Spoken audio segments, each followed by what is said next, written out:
Good morning friends. Start करते हैं आपका अमेंडमेंट लेक्चर थर्ड। आज हम लोग एक्साइज के जो केसेस हैं, जो इंपॉर्टेंट केसेस हैं, उनको डिस्कस करेंगे। ऑल्दो लास्ट क्लास में मैंने आपको कुछ केसेस कहा था कि आप अपने आप से पढ़िए, खासकर वो केसेस जो पुराने हैं, जो 2014 से पहले के केसेस हैं। इसके बाद के जो केसेस हैं वो मोस्ट प्रोबेबली मैं कराऊंगा, लेकिन फिर भी हम इंपॉर्टेंट केस लॉस के ऊपर ज्यादा फोकस करेंगे, because there are so many case law, तो it's not possible to cover each and every case law. But वो सारे केस लॉज जो एग्जामिनेशन पॉइंट ऑफ व्यू से जरूरी हैं, इंपॉर्टेंट है, वो सभी हम डिस्कस करेंगे। ठीक है, so let's start with the case laws. Page number 14 के ऊपर देखिएगा, आपको एक केस दे रखा है हिंदुस्तान जिंक लिमिटेड का, इशू नंबर 2, सेकेंड इशू है हिंदुस्तान जिंक लिमिटेड 2014, और this is important for your examination. Although 2014 का है, but still this is important for your examination. तो देखिएगा क्या, व्हाट वाज द इशू। इस केस में असेसी ने कुछ इनपुट्स परचेज किए और इनपुट्स परचेज करके फिनिश गुड्स में इसे कन्वर्ट किया, लेकिन ये जो फिनिश गुड्स थे ये नॉर्मली ड्यूटेबल फिनिश गुड्स थे। इस प्रोसेस के दौरान एक और प्रोडक्ट निकला, बाई प्रोडक्ट। अब ये जो बाई प्रोडक्ट इस प्रोसेस के दौरान निकला, this by product when it is sold, ये एग्जेम्प्ट था। ठीक है, तो सिंपली सेइंग कि assessee has purchased input and get it converted into the finished goods, and while converting the raw material into the finished goods, a byproduct arises out of such process, and this byproduct is exempt, but the final product is dutiable. तो अब क्या हुआ, the assessee has paid the excise duty and for which he wants to avail the Senvet credit. अब इसने CENVAT avail कर लिया। CENVAT avail इसने उस क्वांटिटी का किया जो इसने परचेज में लगाई, एंड इसके बाद में जो भी फिनिश गुड्स और बाई प्रोडक्ट इससे कन्वर्ट होके जो भी निकले, इनको सोल्ड आउट किया गया। Now the issue is very clear कि डिपार्टमेंट सेड कि ये जो फिनिश गुड्स है, इसके रिस्पेक्ट में जितना भी इनपुट इस्तेमाल हुआ है उसका सेनवेट क्रेडिट तो बनता है, लेकिन जो इस बाई प्रोडक्ट में जितना इनपुट का हिस्सा आया है, दो that amount of cenvat credit need to be reverse, and this needs to be reversed. इसके रिस्पेक्ट में जो सेनवेट आया है, this needs to be reversed.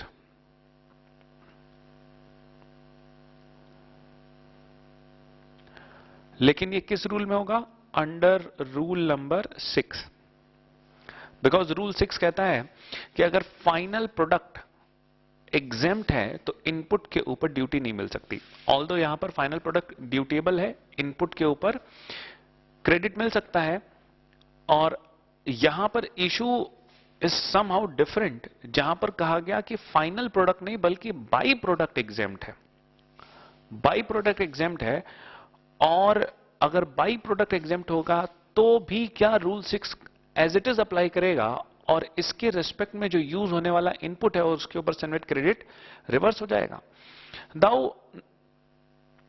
Now we need to read the definition of final product very carefully. Final product को define किया गया है under rule 2H। Rule 2H में फाइनल प्रोडक्ट को डिफाइन किया गया है। क्या यह बाई प्रोडक्ट भी फाइनल प्रोडक्ट है? Is there any difference between the final product and by product? देखिए, बाई प्रोडक्ट को कह सकते हैं आप एज एन इंटरमीडिएट गुड्स। ठीक है, the goods which is arisen out of the process of final product, ठीक है। लेकिन ये प्रोसेस के थ्रू पैदा होने वाला जो गुड्स है, this is a technological process and the manufacturer is not producing this goods. Although हमने पहले भी एक्सरसाइज में कई बार ऐसा पढ़ रखा है कि intention is not the just of manufacture. I am not saying कि इसके ऊपर ड्यूटी नहीं लगेगी, इसके ऊपर ड्यूटी लगनी चाहिए, लेकिन ड्यूटी हम दे तो देते, लेकिन गुड्स तो ड्यूटेबल है, इसमें कोई इशू नहीं है, क्योंकि इसके ऊपर और भी बहुत सारी सुप्रीम कोर्ट की जजमेंट आ चुकी हैं, जैसे Khandelwal and metal engineering works, जिसमें साफ साफ कहा गया कि अगर कोई अनइंटेंशनली भी गुड्स प्रोड्यूस होता है जो कि हम नहीं प्रोड्यूस करें, say for example we are not producing it but still it is getting produced, तो भी हमें यहां पर ड्यूटी देनी पड़ेगी। But this is not the issue. ये प्रोड्यूस हो रहा है, we are ready to pay the excise duty and we are ready to pay the excise duty, but the excise duty is exempt on such product. So actually we are not paying the excise duty because of statutory provisions. लेकिन इसके respect में जो input इस्तेमाल हो रहा है, treating this byproduct as a final product, can we reverse the Senvet credit and can we have to reverse the Senvet credit under rules number 6? तो इस इशू को सुप्रीम कोर्ट ने हिंदुस्तान जिंक लिमिटेड में resolve किया और Hindustan zinc limited 2014 में supreme court की judgement आई। इससे पहले ये जो रूल 6 है, ये रूल 6 है सेन्वेट क्रेडिट रूल्स 2004 का। हिंदुस्तान जिंक लिमिटेड का जो केस है ये बहुत पुराना है। तब पुराने लॉ में 2014 में तो ये डिसाइड हुआ है, लेकिन ये केस बहुत पुराना है। पुराने लॉ में सेन्वेट क्रेडिट रूल नहीं हुआ करता था। सेन्वेट क्रेडिट रूल तो 2002 से स्टार्ट हुआ था। 2002 से स्टार्ट होने के बाद में इसको 2004 में सर्विस टैक्स से सेन्वेट क्रेडिट रूल से मर्ज कर दिया गया था। लेकिन 2002 से पहले ये रूल्स सेंट्रल एक्साइज रूल्स के नाम से कहे जाते थे। ये सेंट्रल एक्साइज रूल्स 1944, और इन्हीं रूल्स के हिसाब से रिकॉर्ड्स प्रिपेयर होते थे, इन्हीं रूल्स के हिसाब से रिटर्न जाती थी, इन्हीं रूल के हिसाब से पेमेंट भी होता था और इन्हीं रूल्स के हिसाब से सेन्वेट क्रेडिट भी मिलता था। बाद में सेन्वेट क्रेडिट के रूल्स को अलग कर दिया गया और सेंट्रल एक्साइज रूल्स को अलग कर दिया गया। सेन्वेट क्रेडिट रूल जब नहीं हुआ करता था, आज जब ये है तब तो हमें पता है कि इसके लिए रूल नंबर 6 है, लेकिन जब ये नहीं हुआ करता था तो इसके रिस्पेक्ट में एक रूल नंबर 57, एक रूल नंबर हुआ करता था 57cc, और इस रूल में वही बात लिखी होती थी जो आज rule number 6 of CENVAT credit rule में लिखी गई है। सिंपली सेइंग कि रूल 57cc, ऑल्दो हमें आज ये ध्यान रखने की जरूरत नहीं थी कि पुराना लॉ क्या था या पुराने लॉ में कौन सा रूल नंबर था, लेकिन सुप्रीम कोर्ट ने जब जजमेंट दी है तो सुप्रीम कोर्ट ने तो तब के लॉ को देखते हुए जजमेंट दे रखी है, तो रेफरेंस इसी का दे रखा है। आइए सीधे सीधे सुप्रीम कोर्ट का डिसीजन देखते हैं। सुप्रीम कोर्ट ने क्या कहा? सुप्रीम कोर्ट ने कहा कि the supreme court held that since in rule number 57cc of the erstwhile central excise rules 1944, now rule number 6 of the Senvet Credit Rules 2004, the term used is final product and not the byproduct. Supreme Court said कि जो law में rule number 6 में जो term use हुई है वो final product है। Simply saying कि अगर फाइनल प्रोडक्ट एग्जेम्प्ट है तो इनपुट पे क्रेडिट नहीं मिलेगा, लेकिन यहां पर तो बाई प्रोडक्ट है।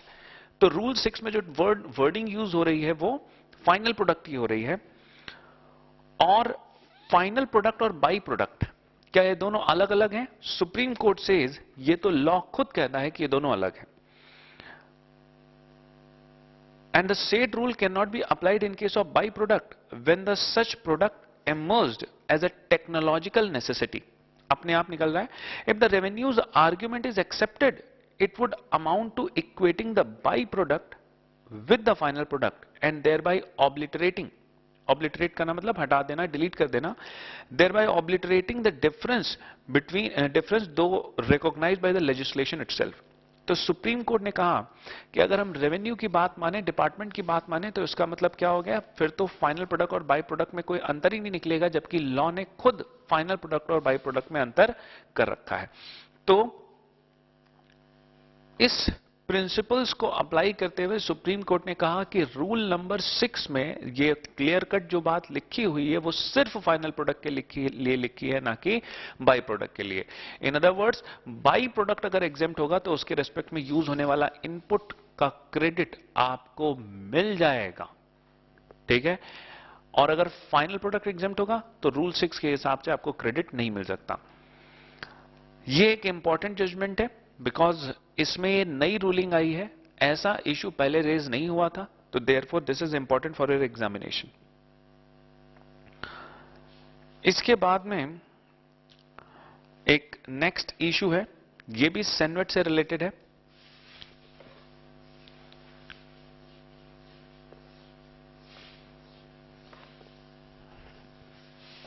सेनवेट क्रेडिट में, सेनवेट क्रेडिट रूल्स 2004 के अंदर एक रूल है, रूल नंबर 3। ये यूटिलाइजेशन ऑफ सेनवेट क्रेडिट की बात करता है, और इसमें लिखा है कि सेनवेट क्रेडिट की जो सेनवेट क्रेडिट का जो अमाउंट है ये यूटिलाइज किया जा सकता है against the payment of excise duty, और वहां पर अलग अलग तरीके के क्रेडिट को अलग अलग तरीके की एक्साइज ड्यूटी से सेट ऑफ करने की बात कही गई है, और कौन सा क्रेडिट किस ड्यूटी से सेट ऑफ हो सकता है, यह बात रूल नंबर 3 सब रूल 4 में कही गई है। और इसके साथ साथ में और भी कई सारे सब रूल अप्लाई होते हैं। while reading या while analyzing the rule number 3-4, we come to know that कि एसएससी जब NCCD, national calamity contingent duty, इस ड्यूटी को पे करता है और इसका सेनवेट क्रेडिट बुक कर लेता है, तो say for example SSC has book the CENVAT credit of NCCD, ठीक है, and at the same time when the SSC clears its final product, it needs to pay NCCD on the final product. Now the question is कि इस NCCD को पे करने के लिए, इस नेशनल कैलामिटी कंटिजेंट ड्यूटी को पे करने के लिए इस एनसीसीडी का इस्तेमाल किया जाएगा, that is what is written in rule number 3-4। इसका सीधा सा मतलब निकाला जाए, ध्यान से बहुत सुनिएगा, इस सेनवेट क्रेडिट का इस्तेमाल, इस सेनवेट क्रेडिट का इस्तेमाल सिर्फ एनसीसीडी की ड्यूटी को पे करने के लिए किया जाएगा। अब से फॉर एग्जांपल अगर मैं कहता हूं कि यहां पर क्रेडिट मेरे पास में पड़ा हुआ है 1000 रुपए, और यहां पर एनसीसीडी जो ड्यूटी फाइनल प्रोडक्ट के ऊपर बन रही है वो 1200 रुपए बन रही है। अगर ऐसा है तो इस क्रेडिट को पूरा इस्तेमाल कर लिया जाएगा और 200 रुपए की ड्यूटी और अभी भी देनी बनती है। अगर मैं थोड़ी देर के लिए सिचुएशन रिवर्स कर दूं, अगर मैं आपसे कहूं कि 1200 रुपए का क्रेडिट था और 1000 रुपए की एनसीसीडी पे करनी थी, अब ऐसे केस में यहां पर हम सेनवेट क्रेडिट यूटिलाइज कर लेंगे ऑफ एनसीसीडी, और 200 रुपए का सेनवेट क्रेडिट ऑफ एनसीसीडी इसको कैरी फॉरवर्ड कर देंगे, और आगे जो भी नेक्स्ट पीरियड के लिए ड्यूटी आएगी उसको हम सेट ऑफ करेंगे, लेकिन वो 200 रुपए भी सिर्फ एनसीसीडी से ही सेट ऑफ हो पाएंगे। लेकिन जो मैं इससे पहले वाली सिचुएशन अभी आपसे डिस्कस कर रहा था कि अगर एनसीसीडी 1000 रुपए मेरे पास में बची है लेकिन ड्यूटी जो मुझे पे करनी है वो 1200 रुपए, नाउ अब ऐसे केस में 200 रुपए मुझे और जमा करने हैं, ठीक है। 1000 रुपए तो मैंने क्या किया, एनसीसीडी यूटिलाइज कर लिया, लेकिन इस 200 का क्या होगा। अब दो रास्ते हैं, ऐसा हो सकता है कि आपके पास में कोई दूसरा क्रेडिट पड़ा हो, दूसरा क्रेडिट से for example basic excise duty का या स्पेशल एक्साइज ड्यूटी का, या कोई भी दूसरा क्रेडिट पड़ा हुआ है जो कि रिस्ट्रिक्टेड नहीं है, उस क्रेडिट को पे करने के लिए यहां पर इससे इस्तेमाल कर सकते हैं, या फिर कैश पेमेंट, अदर क्रेडिट, या फिर कैश पेमेंट। तो कैश पेमेंट में तो कभी कोई डाउट है ही नहीं। क्वेश्चन सिर्फ इतना है कि क्या एनसीसीडी को पे करने के लिए दूसरा सेनवेट क्रेडिट इस्तेमाल किया जा सकता है या नहीं। ध्यान से सुनिएगा, लॉ में क्या लिखा है, एनसीसीडी का क्रेडिट सिर्फ एनसीसीडी की ड्यूटी को पे करने के लिए इस्तेमाल होगा। तो क्वेश्चन ये है कि क्या इस 200 रुपए की ड्यूटी को पे करने के लिए दूसरा क्रेडिट इस्तेमाल हो सकता है। The answer is yes. ये तो लॉजिकल है। लॉ में रिस्ट्रिक्शन किसके ऊपर है, क्रेडिट के ऊपर रिस्ट्रिक्शन है, एनसीसीडी की ड्यूटी के ऊपर कोई रिस्ट्रिक्शन नहीं है। रिस्ट्रिक्शन क्या है, क्रेडिट कहां इस्तेमाल होगा, इसके ऊपर रिस्ट्रिक्शन है। यह बताया गया है इसका इस्तेमाल कहां करोगे। तो मैंने इसका पूरा इस्तेमाल इधर कर दिया, लेकिन अब इसको पे करना है, यह खत्म हो चुका है जिसके ऊपर रिस्ट्रिक्शन थी। तो अब हम किसी भी दूसरे क्रेडिट को जो कि अनरिस्ट्रिक्टेड है, उस क्रेडिट का इस्तेमाल इस ड्यूटी को पे करने के लिए कर सकते हैं। इन अदर वर्ड्स, एनसीसीडी के क्रेडिट पे रिस्ट्रिक्शन होने की वजह से सेनवेट क्रेडिट का इस्तेमाल कहां होगा वो रिस्ट्रिक्टेड है। एनसीसीडी की ड्यूटी किस क्रेडिट से पे होगी ये अनरिस्ट्रिक्टेड है। ड्यूटी किसी भी अनरिस्ट्रिक्टेड क्रेडिट से सेट ऑफ हो सकती है। ठीक है, ये नेक्स्ट केस है आपका प्रैग बोजमी सिंथेटिक्स लिमिटेड 2013।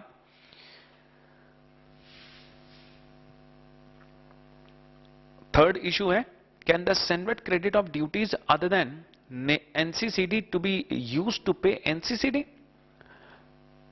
ठीक है, तो एनसीसीडी के अलावा दूसरी ड्यूटीज का क्रेडिट भी एनसीसीडी की ड्यूटी को पे करने के लिए इस्तेमाल किया जा सकता है। फोर्थ केस मैंने आपको पहले करा दिया था। फोर्थ केस के बाद में नेक्स्ट केस है 5। फिफ्थ केस पेज नंबर 15 के ऊपर आपको दे रखा है। यहां पर जरा इशू समझिएगा, फिफ्थ केस में इशू क्या था।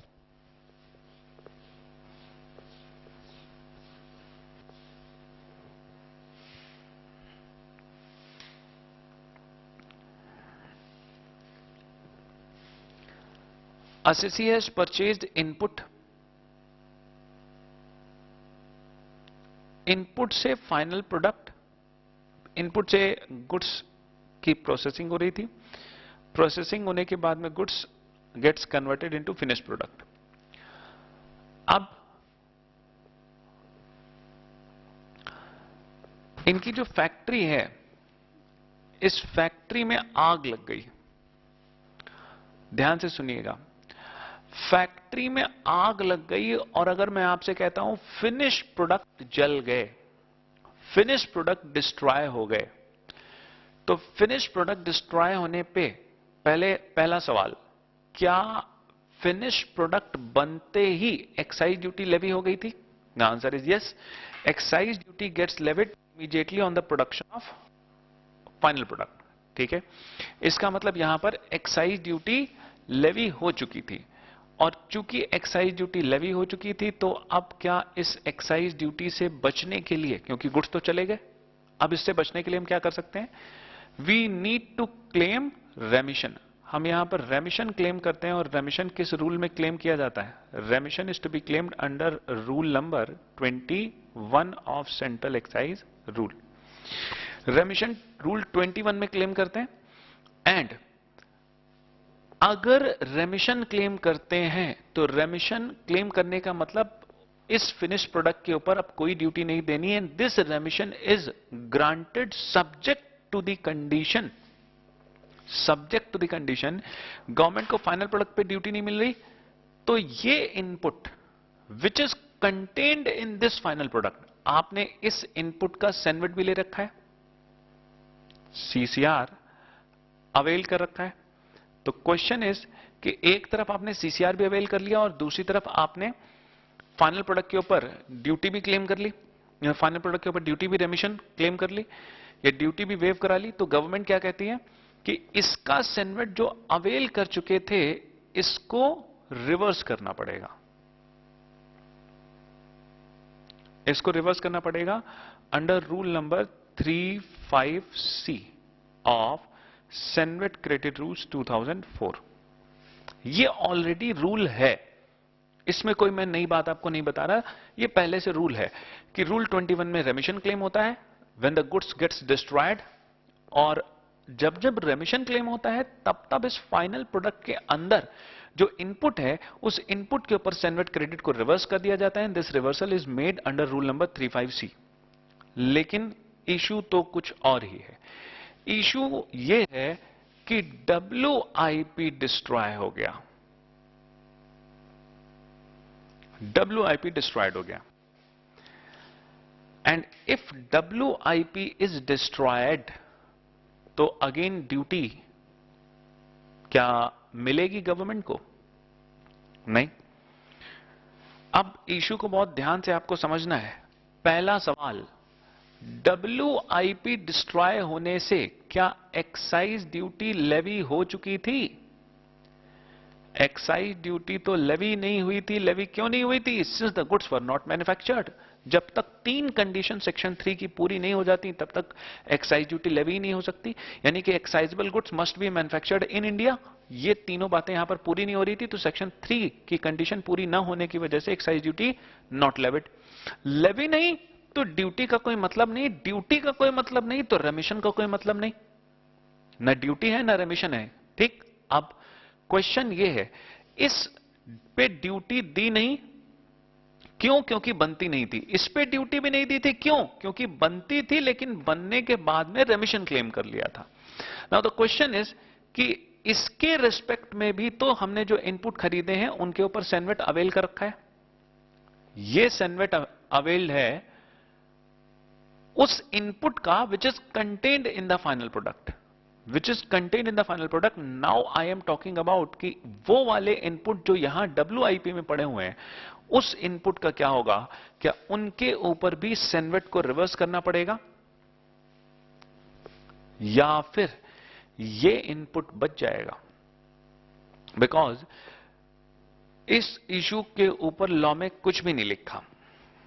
तो क्वेश्चन इज कि क्या इनपुट बचेगा या इनपुट का सेनवेट क्रेडिट रिवर्स हो जाएगा?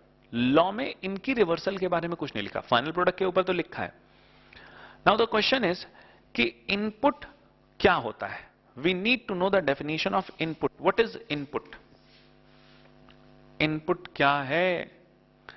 इनपुट है विच इज यूज्ड इन या in relation to manufacture of final product, which is used in or in relation to manufacture of final product, whether the input have been used। जी हां, that's it, काम खत्म। इसका मतलब ये input है और input has been used in the production of final product. Now it does not mean that whenever we will be using this input, the good shall always be manufactured. It depends upon the manufacturing process। ऐसा भी तो हो सकता है कि goods हमारे आग नहीं लगे लेकिन हमने गुड्स को प्रोसेस में लगाया, लेकिन अल्टीमेटली उससे जो फिनिश गुड्स निकला वो डैमेज निकला या किसी तरीके से डिफेक्टिव निकला। अब वहां पर तो फाइनल प्रोडक्ट हमारा फिनिश प्रोडक्ट बने ही नहीं या वो बिकने लायक मार्केटेबल ही नहीं है। तो ऐसे केसेस में भी क्या होगा? हम ये तो कह सकते हैं ना कि we have used the input, we have used the input, whether it will become final product, whether it will become defective product, whether it will become some damage product, ultimately we have used the input, and this is what the condition for the availment of Senvet credit. If you have used the input in the production process, if you have used the product, used the input in or in relation to the manufacture of final product, then it's okay. And this is what we need to claim the Senvet credit. And if we have done it, then definitely legally we can avail the Senvet credit, and that is what we have done. ठीक है? तो WIP में आने के बाद में CENVAT credit की eligibility बनती है। अगर WIP गुड्स डिस्ट्रॉय हो गए तो भी सेनवेट अवेल्ड रहेगा। तो ये इशू डिसाइड हुआ 5th वाले केस में, Fenner India limited 2014 Madras high court. ये भी इंपॉर्टेंट इशू है। नेक्स्ट पेज पे आपको देखना है, नेक्स्ट पेज पे हाई कोर्ट ऑब्जर्वेशन में the High Court observed that it was not in dispute that the input on which the Senvet credit had been availed were destroyed in a fire. Were destroyed in a fire accident when the work was in process. Once the fact was not disputed, then the assessee could not be called upon to reverse the credit.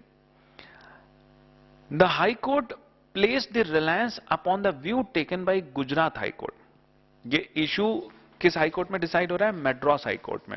लेकिन Madras high court Gujarat high court के एक decision का reference ले रही है in case of CC versus Biopack India corporation limited 2010, जहां पर Gujarat high court ने कहा wherein it was held that the goods destroyed in fire after being used for many years, goods को इस्तेमाल किया गया। Now they can not be said as not used in the manufacture of final product, चूंकि वो काफी time से इस्तेमाल हो रहा है तो that means that is being used and the assessee need not reverse the CENVAT credit availed on such input. The High Court further noted that rule number 35C can be invoked where on any goods manufactured or produced by the assessee the payment of duty is ordered to be remitted under rule number 21. तो rule 35C तो सिर्फ वही लग पाएगा जहां पर rule 21 में रेमिशन claim किया गया हो, और यहां पर तो हमने रेमिशन क्लेम नहीं किया। क्यों? क्योंकि WIP के ऊपर तो ड्यूटी लगती नहीं थी, तो रेमिशन की जरूरत नहीं थी। Thus only in such a case the Senvet credit taken on input used in the manufacture or production of the said goods shall be reversed. तो हाई कोर्ट का डिसीजन क्या है? High court held that the CENVAT credit would need to be reversed only when the payment of excise duty on the final product is ordered to be remitted under rule number 21 of the central excise rule which deals with the remission of duty. Clear है? तो in the present case the assessee has not claimed any remission and no final product has been removed, तो hence the assessee need not reverse the Senvet credit taken on the input contained in WIP is destroyed in the fire. ठीक है? Next case Bharti Airtel limited का है, ये भी important है। Bharti Airtel limited, ये issue cenvat से रिलेटेड है, लेकिन सेनवेट के साथ साथ में सर्विस टैक्स से भी रिलेटेड है। इस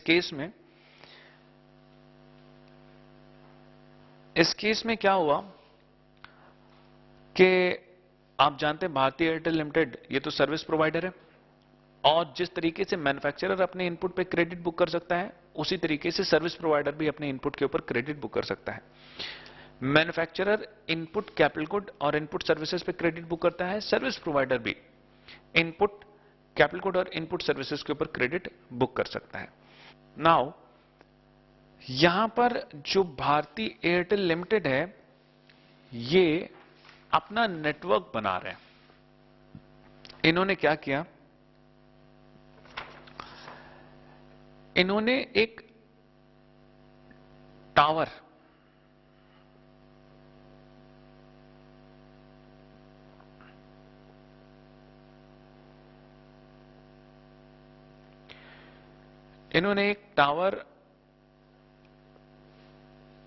पे एंटीना फिक्स करना है। ठीक है? और ऑब्जेक्टिव है एंटीना और इसके साथ में कुछ और भी डिवाइसेस हैं जो इन्हें लगानी है for the purpose of providing of network services. ठीक है? तो इशू अराइज हुआ कि ये जो एंटीना है प्लस जो इसके साथ में डिवाइसेस हैं और ये जो टावर है, क्या इनको सबको एक इनपुट मान लिया जाए या इनको सबको कैपिटल गुड मान लिया जाए, और इनपुट या कैपिटल गुड में से किसी एक में क्लासिफाई करके इसके ऊपर क्रेडिट क्लेम कर लिया जाए। आइए देखते हैं। हमें यह तो पता है कि हमारी आउटपुट सर्विस क्या है। आउटपुट सर्विस हमारी टेलीकम्युनिकेशन सर्विसेज है, और जो आउटपुट सर्विसेज हैं इसी के रेफरेंस में आपकी इनपुट सर्विसेज या इनपुट या कैपिटल गुड भी होने चाहिए। ठीक है, अब एक बार जरा आप फैक्ट्स पढ़िएगा तो आपको और बेटर आइडिया लगेगा। पेज नंबर 16 पे इशू नंबर 6 देख रहे हैं। Facts of the case में the appellant was engaged in providing the cellular telephone services and was paying the service tax on the same, and the appellant availed the Senvet credit of the excise duty paid on the base trans receiver station, claiming to be a single integrated system consisting of tower. ध्यान से सुनिएगा, जो base trans receiver station है इसको इन्होंने क्या कहा, claiming to be a single integrated system consisting of tower. इस सिंगल इंटीग्रेटेड सिस्टम के अंदर क्या क्या है, टावर भी है, जीएसएम भी है, माइक्रोवेव एंटीनास भी है, प्री फैब्रिकेटेड बिल्डिंग भी है, आइसोलेशन ट्रांसफॉर्मर्स हैं, electrical equipments, generator set, feeder cables etcetera, and the appellant treated these system as composite system। जहां कहीं पे भी आपने टावर लगा देखा होगा वहां पर ये सारी चीजें होती हैं। तो इन्होंने कहा कि ये पूरा एक सिस्टम है, कंपोजिट सिस्टम है, और इस पूरे कंपोजिट सिस्टम को हम एक आइटम मानते हैं, और ये आइटम हम 25 ऑफ द सीटा 1985 में क्लासिफाई करते हैं। अब एसएससी का ऑब्जेक्टिव जरा ध्यान से समझिएगा। आउटपुट सर्विसेज ये हैं, तो सबसे पहले एसएससी ने क्या कोशिश की कि इसको एक पूरे सिस्टम को कैपिटल गुड्स बना दिया जाए। जब हम कैपिटल गुड्स की डेफिनेशन को पढ़ते हैं तो कैपिटल गुड्स की डेफिनेशन क्या कहती है, इसके सबसे पहले जो पॉइंट है उसी में लिखा हुआ है कि कैपिटल गुड्स क्या है, the goods which are covered under chapter 82, 85, 90। ठीक है, तो एसएससी ने क्या कहा, एसएससी ने कहा चूंकि कैपिटल गुड्स की डेफिनेशन में लिखा हुआ है कि चैप्टर नंबर 85 कैपिटल गुड्स है, चैप्टर नंबर 85 के अंदर जितने भी हेडिंग, सब हेडिंग, टैरिफ आइटम है वो सब कैपिटल गुड है, और उसने कहा इस पूरे को हम एक कंपोजिट सिस्टम बना देते हैं, और इसको कंपोजिट सिस्टम मानते हुए इसको चैप्टर 85 में क्लासिफाई करा देते हैं, 85-25 हेडिंग नंबर 25 में। तो एसएससी की पहली कोशिश, नाउ द इशू इज कि क्या ये जो डिफरेंट डिवाइसेज हैं जिनके अभी ये सब के आपने अंदर नाम पढ़े, क्या इनको कंपोजिट सिस्टम माना जा सकता है, इनको कंपोजिट सिस्टम माना जा सकता है? The answer is no. क्यों? क्योंकि ये सब इंडिपेंडेंट वर्क कर सकते हैं, ये सब इंडिपेंडेंट वर्क कर सकते हैं, और ये एक साथ भी काम कर सकते हैं, ये अलग अलग भी काम कर सकते हैं। और इसके ऊपर डिपार्टमेंट की क्या कंटेंशन है वो देखिए। Department allowed the credit on antenna. Department ने कहा एंटीना के ऊपर हम क्रेडिट दे सकते हैं, but objected to availment of cenvat credit on the other item, the tower and the parts thereof. इन्होंने कहा एंटीना को छोड़ के जो टावर और जो उसकी डिवाइसेज और जो पार्ट्स हैं उन पे हम क्रेडिट नहीं देंगे। And pre fabricated building on the following grounds. Ground number 1 है each of the goods of BTS, जो बेस ट्रांस रिसीवर सिस्टम है पूरा का पूरा, had independent function and hence they could not be treated as classified as single unit। इन्होंने कहा सबका अपना अलग अलग काम है, जनरेटर का अपना अलग काम है, प्री फैब्रिकेटेड बिल्डिंग का अलग काम है, जेसन का अलग अलग काम है, तो इनको आप सिंगल सिस्टम नहीं कह सकते। दूसरा, इन्होंने कहा अगर मान लो थोड़ी देर के लिए कि आप इसे कहते हो कि ये एक सिंगल सिस्टम है, तो it must be capital goods. और गुड्स का मतलब क्या होता है?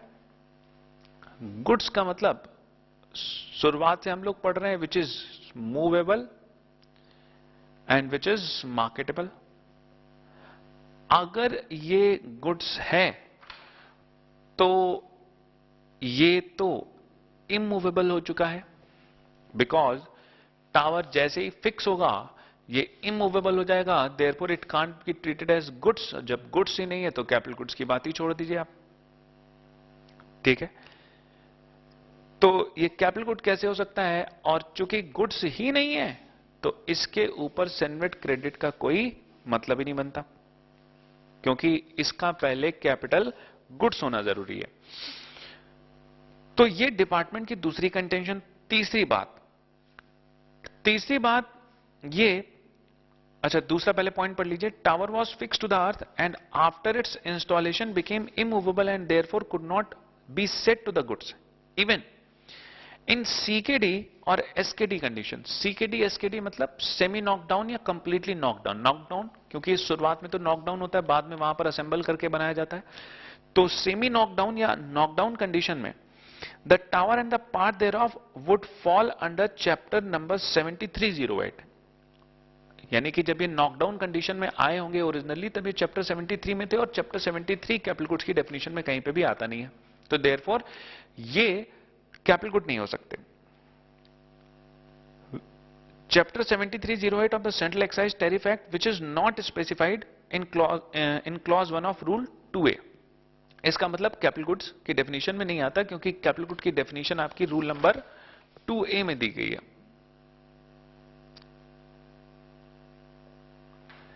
इसके बाद में आगे दे रखा है तीसरा point, tower and the part thereof were not directly utilized for output service as the same had been basically a structural support for certain equipment।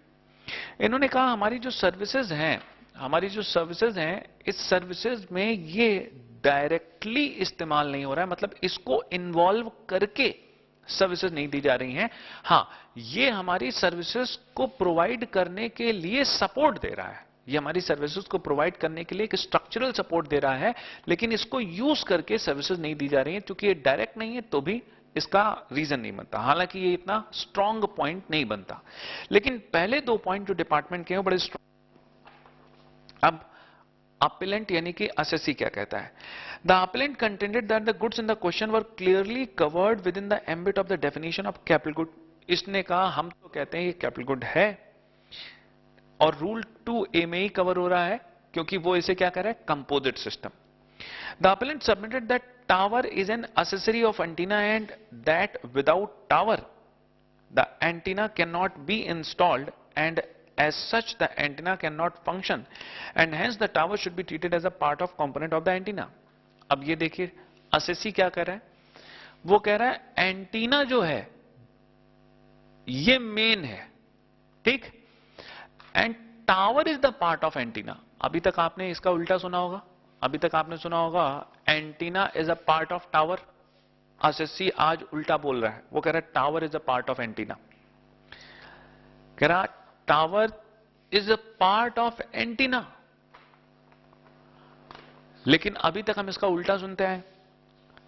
तो अब ये आगे कह रहा है ऑल्टरनेटिवली अगर मान ले, अगर हम tower is a part of antenna माने, ठीक, और ये एंटीना को क्यों पार्ट ऑफ, ये टावर को क्यों पार्ट ऑफ एंटीना कहना चाह रहा है? बिकॉज अगर एंटीना के ऊपर क्रेडिट मिल गया, बीइंग अ कैपिटल गुड, अगर एंटीना के ऊपर क्रेडिट मिल गया तो एंटीना के जो पार्ट्स एंड कंपोनेंट्स हैं, जो एंटीना के पार्ट्स एंड कंपोनेंट्स हैं, उनके ऊपर भी क्रेडिट मिल जाएगा, और टावर उसका अगर पार्ट बना दिया गया तो उसके ऊपर भी हम क्रेडिट अवेल कर लेंगे, ठीक है।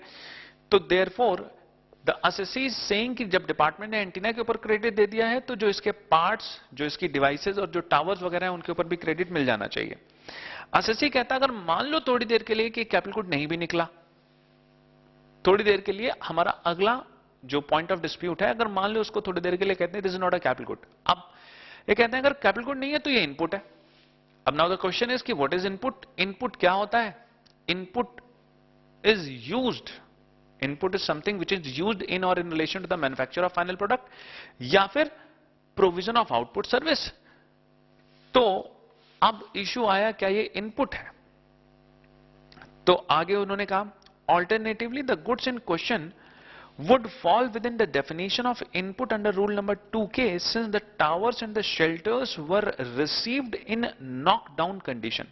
completely knocked down condition and were used for providing telecom services, and the same qualifies as input in terms of rule 2K of CCR. The appellant submitted that since rule 2K uses the word all goods which are used for providing any output service, these goods completely fell within the purview of rule 2K so as to mean input. तो इसने कहा ये तो all goods की बात हो रही है, जो सारे goods आपके इस्तेमाल होते हैं used for providing output service, और ऑल गुड्स में तो ये गुड्स आता ही है, कैपिटल गुड नहीं है मान लो तो ऑल गुड्स में तो आता ही है. And however the tribunal when the matter was brought before it rejected the appellants plea. लेकिन जब ये हाई कोर्ट में पहुंचे तो हाई कोर्ट में ऑब्वियसली हाई कोर्ट से भारतीय एयरटेल ट्रिब्यूनल से हारने के बाद नहीं पहुंचा होगा, तो ट्रिब्यूनल ने भारतीय एयरटेल का जो क्लेम था उसे रिजेक्ट कर दिया and said कि towers in the part thereof and prefabricated building were the capital good, and under CCR as also the alternate plea of appellant that the said good were input falling under rule 2K. तो ये सारे claim जो assessee कर रहा था वो tribunal ने reject कर दिए. अब हाई कोर्ट ने क्या ऑब्जर्व किया इस केस में, देखिएगा हाई कोर्ट ने क्या कहा. नेक्स्ट पेज नंबर 17 पे. अब मैं आपको जो जो पॉइंट्स बता रहा हूं उनको पढ़िएगा. सबसे पहले देखिए आपका इसमें point number 3rd, the other contention of the appellate of the tower being an accessory of antenna is also without substance. तो अपीलेंट ने क्या कहा था कि tower is a part of antenna. अब हाई कोर्ट क्या कह रहा है, ये कह रहे ये बात तो विदाउट सब्सटेंस है. As the antenna can be installed irrespective of tower. Antenna बिना टावर के लग सकता है तो it can not be treated as a part. तो it would be misconceived and absurd to accept that tower is a part of antenna. An accessory और part of any goods would necessarily mean such accessory or part which would be utilized to make the goods a finished product, or such article which would go into the composition of another article. The tower are structures fastened to the earth on which antennas are installed and hence cannot be considered to be the accessory or part of antenna. ठीक है, तो high court ने कहा कि they can not be treated as, जो other devices हैं they can not be treated as part और accessory. Point number 4 में कहते हैं the goods in question merely the tower and part thereof and prefabricated building did not fall within the definition of capital good, and hence the appellant could not claim the credit of the duty paid on these item. Clear है. Point number 6 में कहा है कि since the tower and the part thereof are fastened and fixed to the earth, चूंकि tower जमीन में fastened हो चुके हैं, फिक्स हो चुके हैं, and after their erection become immovable and they could not be termed as goods. The towers were admittedly immovable structure and non marketable and non excisable, hence could neither be regarded as capital good. ना वो capital good है और ना ही input, क्योंकि वो तो goods की definition से ही बाहर हो गए. तो फाइनली हाई कोर्ट ने क्या कहा, हाई कोर्ट से कि ये जो असेसी का क्लेम है we are rejecting this claim. Clear है. पॉइंट नंबर 7 मैं आपको पहले करा चुका हूं लास्ट क्लास में.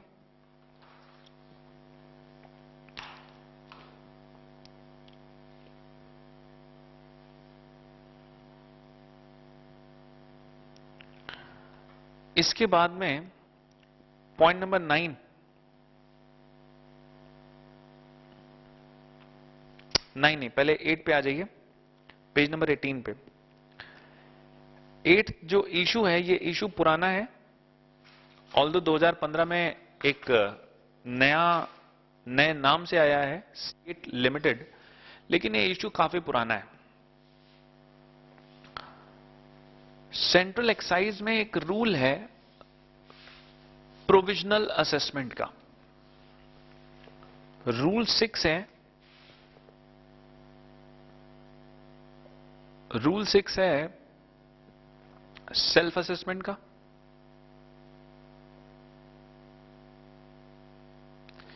जबकि रूल 7 है प्रोविजनल असेसमेंट का।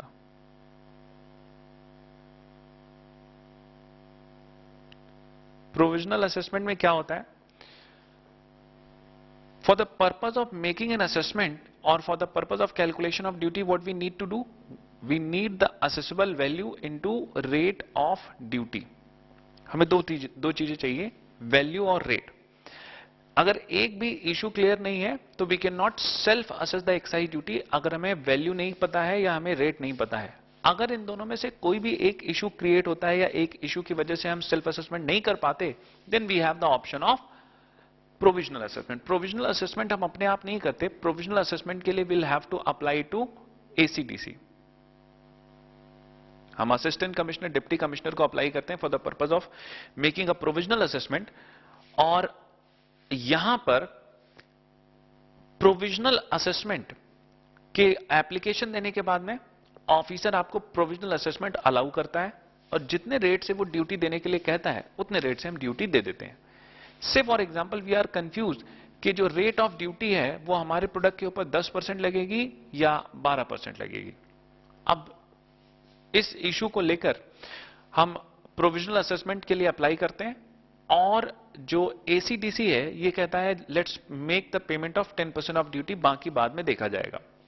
अब 10% की ड्यूटी अभी जमा कर दी, बट ये प्रोविजनल ऑर्डर आने के विद इन 6 मंथ में इसका फाइनल ऑर्डर आना होता है। प्रोविजनल ऑर्डर आने के विद इन 6 मंथ में फाइनल ऑर्डर आना जरूरी है, और this is the last, this is the time limit up to which the final assessment order must be passed. अब इसके लिए जब फाइनल ऑर्डर आता है तो फाइनल ऑर्डर से फॉर एग्जांपल आता है 12% का।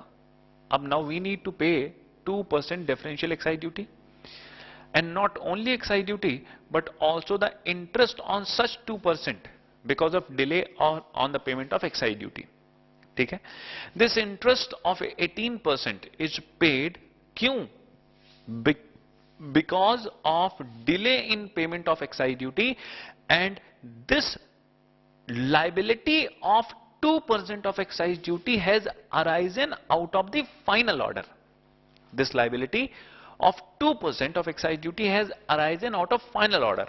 अब कई एक केसेस में ऐसा हुआ कि मान लीजिए एक 2015 को मैंने एसीडीसी को अप्लाई किया। इसका मतलब 6 महीने के अंदर में जब ये ऑर्डर पास होना था उससे पहले एक सीबीईसी का सर्कुलर आ गया, और सीबीईसी का सर्कुलर कहता है कि रेट ऑफ ड्यूटी,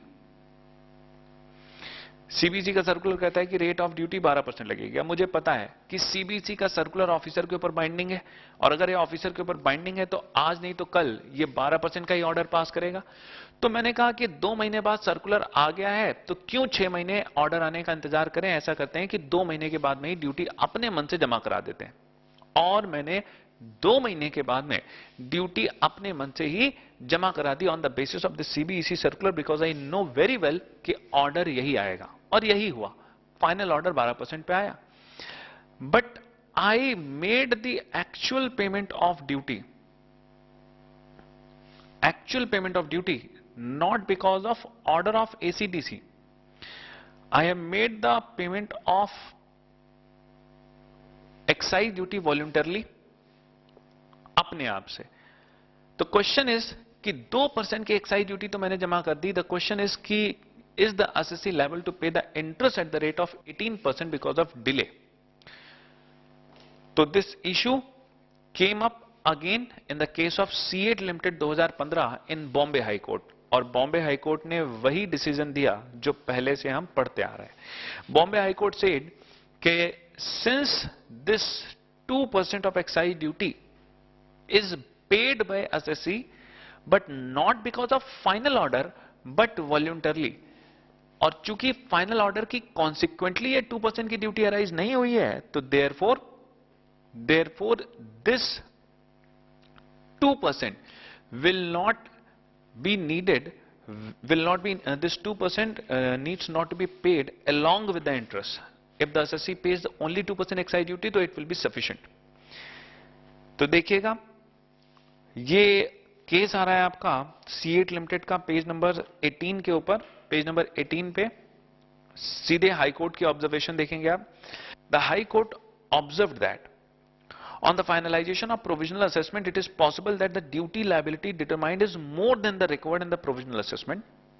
लेकिन liability to pay the interest under Rule 74 arises on any such amount payable to the central government. कब? Underline करें. Consequent to the order for final assessment under Rule number 73. The court agreed that since in the assessee's case the final assessment resulted in nothing, क्योंकि इसने पहले पूरी की पूरी payment कर दी होगी. जब 2 महीने बाद मैंने पूरी पेमेंट कर दी 12% की, तो फाइनल असेसमेंट जब निकली होगी तो 12 पे निकली होगी, और 12 की ड्यूटी पहले से पेड है, तो consequent to the order of final assessment मेरी ड्यूटी लायबिलिटी निल निकली. ठीक है. और उसके बाद में however the assessee,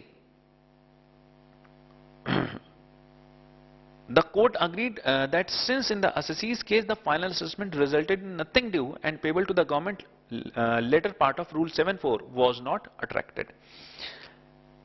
Consequently, no interest was recoverable from them. Indeed, in a case where the assessee had paid the differential duty prior to the finalization of assessment, if the interest was to be recovered and was payable on such date, the rule would have specifically said so. ठीक है. तो अगर पहले duty जमा करने पे भी duty लग रही होती तो रूल में ये बात साफ साफ लिखी होती. तो हाई कोर्ट का डिसीजन क्या है? High court held that the amount of differential duty is paid in before the final assessment order is passed, the provisions of Rule 74 will not be applicable and hence the interest would not be payable. Clear है?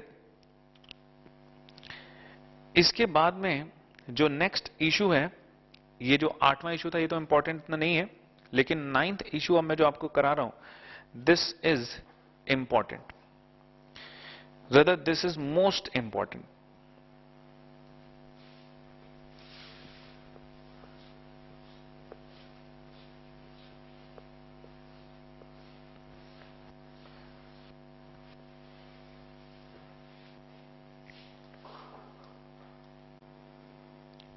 देखिएगा, इस case में क्या हो रहा था, assessee steel plate खरीद रहा था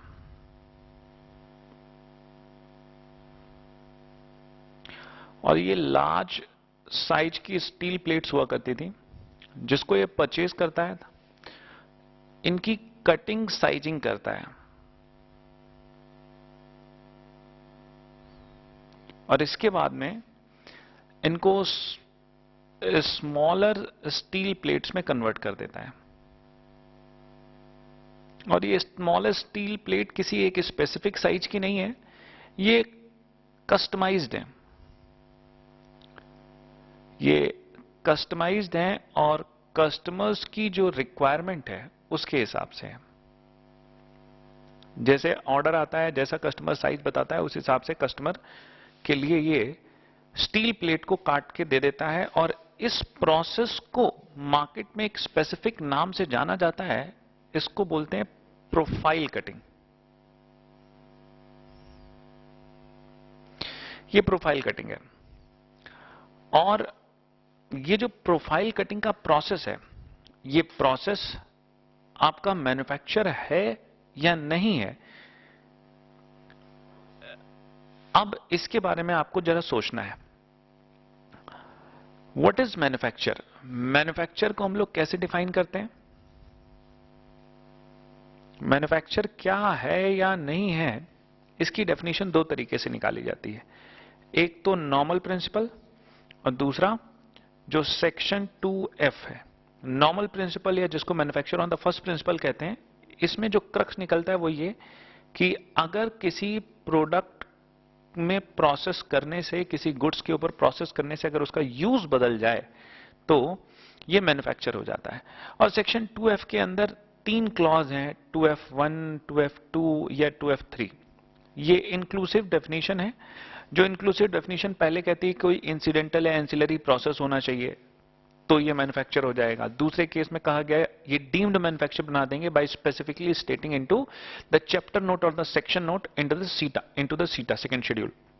और तीसरा कहता है कि जहां पर कोई ऐसे गुड्स हैं जो कि रिटेल सेल प्राइस वाले गुड्स हैं और जिनके ऊपर एमआरपी प्रिंट होकर बिकता है, इन गुड्स के केस में इनकी पैकिंग, रीपैकिंग, लेबलिंग, रीलेबलिंग, ये सब मैन्युफैक्चर बन जाएगा। तो ये सेक्शन 2F की डेफिनेशन है। तो सेक्शन 2F बड़े स्पेसिफिक से केसेस, 3 केसेस कवर करता है, लेकिन जो नॉर्मल प्रिंसिपल से जो हम मैन्युफैक्चर का मीनिंग निकालते हैं, ये डेफिनेशन बहुत बड़ी है। यहां पर इसके ऊपर आपने बड़े सारे केस लॉज भी पढ़े होंगे कि ऐसा करेंगे तो मैन्युफैक्चर होगा, ऐसा नहीं करेंगे तो नहीं होगा। अब यहां पर अगर हम इस केस को देखें तो यहां पर जो कटिंग है, कटिंग, प्रोफाइल कटिंग का जो ये प्रोसेस है, इस प्रोसेस के हिसाब से जो गुड्स है, it is being made fit for customer use. ठीक है, तो एक बड़े साइज की चीजें आती हैं और उनको कट करके कस्टमर्स की रिक्वायरमेंट के हिसाब से फिट फॉर यूज कर दिया जाता है और फिट फॉर यूज करके उन कस्टमर्स को यही प्लेट दे दी जाती है। कस्टमर, वो प्लेट जो इनिशियली जिस फॉर्म में आ रही थी वो उस फॉर्म में यूजेबल नहीं थी। ठीक है, तो उनको फिट फॉर यूज बनाने के लिए उसमें कुछ चेंजेस किए गए और फिट फॉर यूज बना के उनको दे दिया गया। तो इससे जो वो स्टील प्लेट थी जो वो यूज हो सकती थी, जिस पर्पज से उसे यूज करना था, पहले वो उस पर्पज से यूज नहीं हो पा रही थी, तो अब उसकी कटिंग, साइजिंग होने के बाद में अब वो एक स्पेसिफिक पर्पज से यूज हो सकती है, तो डेफिनेटली यूज में चेंजेस हो रहे हैं। अब इसके लिए ऑल्दो सेक्शन 2F में कोई प्रोसेस नहीं लग रहा, सेक्शन 2F की डेफिनेशन हम पूरे पढ़ेंगे तो हमारा वाला केस सेक्शन 2F में कहीं कवर नहीं हो रहा। अच्छा, लेकिन मैं जो आपको बता रहा हूं ये तो इशू था ही नहीं, इशू वॉज समथिंग डिफरेंट। अब जरा समझिएगा इशू क्या था। तो इसका मतलब this is manufacture on the first principle. अब क्या हुआ, अब जो असेसी है इसको सेंट्रल एक्साइज ऑफिसर ने शो कॉज नोटिस सर्व करी। असेसी को सेंट्रल एक्साइज ऑफिसर ने शो कॉज नोटिस सर्व करी और शो कॉज नोटिस में क्या लिखा, शो कॉज नोटिस में इसने 5 ईयर का पीरियड लगाया, यानी कि जिसको हम एक्सटेंडेड पीरियड ऑफ लिमिटेशन कहते हैं। और extended period of limitation section 11A4 या 11A5 जो पहले था अब नहीं है, 11A4 या 11A5 में लगता है। और एक्सटेंडेड पीरियड ऑफ लिमिटेशन लगाने का मतलब क्या है कि शो कॉज नोटिस 5 ईयर तक सेंड की जा सकती है फ्रॉम द रेलेवेंट डेट, और ये एक्सटेंडेड पीरियड ऑफ लिमिटेशन सिर्फ उस केस में लग सकता है जहां पर केस फ्रॉड का हो, fraud, collusion, wilful misstatement, suppression of fact या फिर contravention of any other provision of act और the rules with an intent to evade the payment of duty. Now assessee did not challenge that the process do not amount to manufacture. Assessee has never challenged this issue. Assessee ने कहा कि आपने कहा manufacture है, मैंने मान लिया manufacture है, but I have paid the duty under this belief that the process does not amounts to manufacture because section 2F does not specifically states that. Section 2F have the inclusive definition, लेकिन इसमें साफ साफ नहीं लिखा कि what is manufacture. इसका manufacture का real meaning हम जो प्रोनाउंस्ड जजमेंट्स हैं वहां से निकालते हैं, और वेरियस काइंड्स ऑफ जजमेंट से अलग अलग मीनिंग पढ़ के ये मतलब निकालते हैं कि मैन्युफैक्चर का रियल मीनिंग इन जनरल क्या निकाला जाएगा। तो असेसी सेज कि हम तो सेक्शन 2F पढ़ रहे थे और सेक्शन 2F जो कि लॉ में लिखा है, हमने लॉ पढ़ा, लॉ में हमें लिखा नहीं मिला कि व्हाट इज मैन्युफैक्चर। तो अब इस बेसिस पे, इस बिलीफ पे मैंने ड्यूटी नहीं दी, and this is what the reason. Department ने अलिगेशंस क्या लगाई, there is a fraud, collusion या wilful miss statement.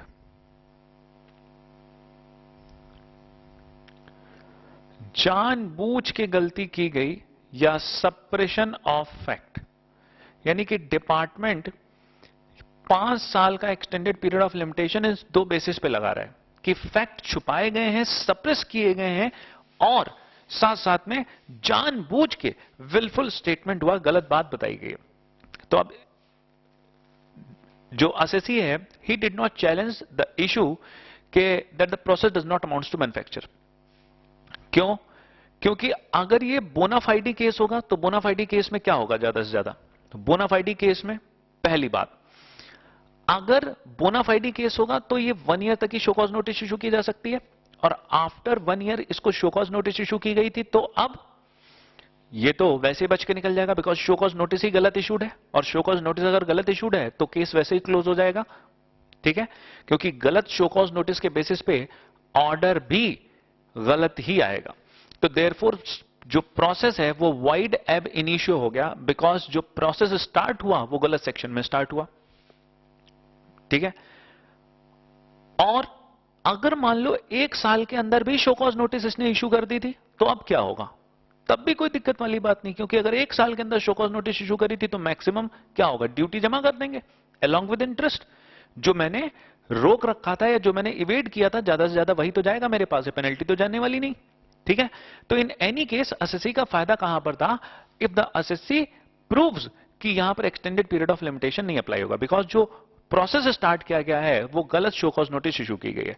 And assessee has challenge the issue के प्रोफाइल, चैलेंज द इशू के there is no wilful statement, there is no suppression of fact, rather than challenging the issue that the profile cutting is not manufacturing. तो profile cutting manufacture है, that is okay, लेकिन जो issue यहां पर है कि wilful statement और suppression of fact नहीं हुआ। अब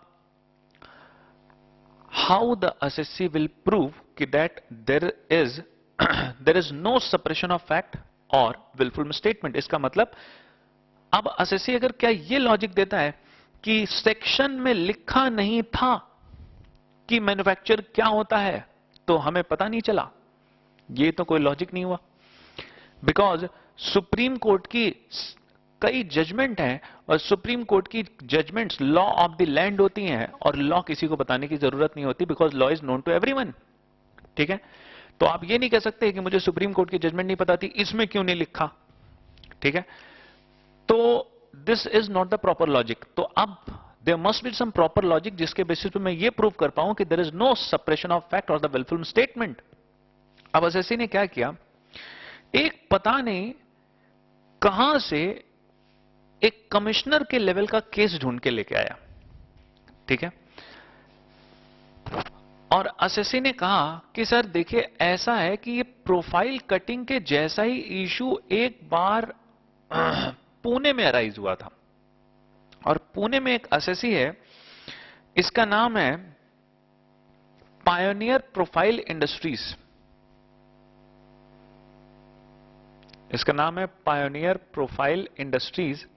और इस केस में क्या हुआ था, इस केस में सिमिलर इशू था प्रोफाइल कटिंग का, और प्रोफाइल कटिंग के केस में इसको कमिश्नर ने पकड़ा था, लेकिन जो कमिश्नर ऑफ सेंट्रल एक्साइज था, इसने इसके ऊपर एक्साइज ड्यूटी तो इंपोज की, इंटरेस्ट भी इंपोज किया, लेकिन पेनल्टी इसके ऊपर इंपोज नहीं की, बिकॉज ऑफिसर ने लिखा इस ऑर्डर में कि असेसी ये जो इशू है प्रोफाइल कटिंग का, इट वाज इन डाउट कि whether it is a manufacture और नॉट।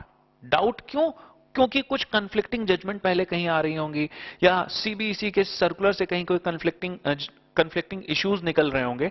तो इस कंफ्लिक्टिंग इश्यूज निकलने की वजह से कमिश्नर ने ऑर्डर में लिखा the assessee was in doubt कि वेदर इट इज मैन्युफैक्चर और नॉट, एंड देयरफॉर कमिश्नर ने ऑर्डर जो पास किया उसके बेसिस पे लिखा that assessee is not liable to pay the penalty, he just need to pay the excise duty and interest thereon। अब ये जो इशू काफी पहले कमिश्नर के लेवल पे डिसाइड हुआ था, असेसी ने सिमिलर इशू उठा के यही केस उठा के सुप्रीम कोर्ट के सामने रखा, और सुप्रीम कोर्ट के सामने जो आर्गुमेंट्स पेश हुई उसमें असेसी सेड कि यहां पर जब कमिश्नर खुद मान रहा है कि the issue of manufacture is in doubt, और अगर issue of manufacture is in doubt है तो मुझे भी डाउट था। जब डिपार्टमेंट मान रहा है तो असेसी क्यों नहीं मान सकता कि उसे डाउट है कि whether the process should amount to manufacture and accordingly the excise duty should be levied or not।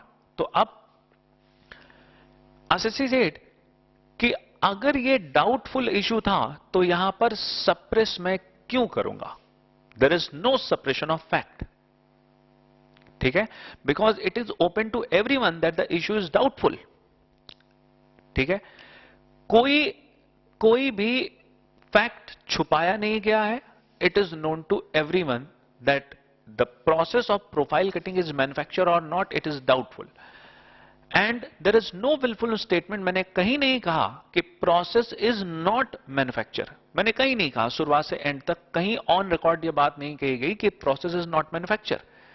तो जानबूझ के कोई गलती भी नहीं की गई।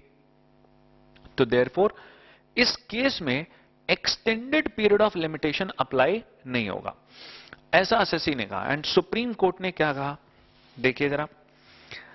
सुप्रीम कोर्ट ने पेज नंबर 18 के ऊपर सबसे लास्ट में देखना है आपने, supreme courts observation referring the order of commissioner in case of Messrs Pioneer Profile Industries Pune, the apex code inferred that even the department had doubt relating to the accessibility of the process of profile cutting and in view thereof, अगर ऐसा है तो if the appellant also had nurtured the belief that the process carried out by him did not amount to manufacture and did not pay the excise duty, this conduct of assessee was a bona fide conduct. Bona fide conduct and could not be treated as willful suppression of fact. और अगर ये bona fide है तो show cause notice is not maintainable at all. तो show cause notice ही quash हो जाएगी और show cause notice quash हो गई तो केस ऑटोमेटिकली क्लोज हो गया। तो सुप्रीम कोर्ट का डिसीजन आया that the Supreme Court held that since the revenue authority themselves had the doubts relating to the excisability of process of profile cutting, so the bona fides of appellant could not be doubted, and hence the extended period of limitation could not be invoked, and the penalty was set aside. ठीक है, duty तो लग सकती है but penalty नहीं लग सकती है।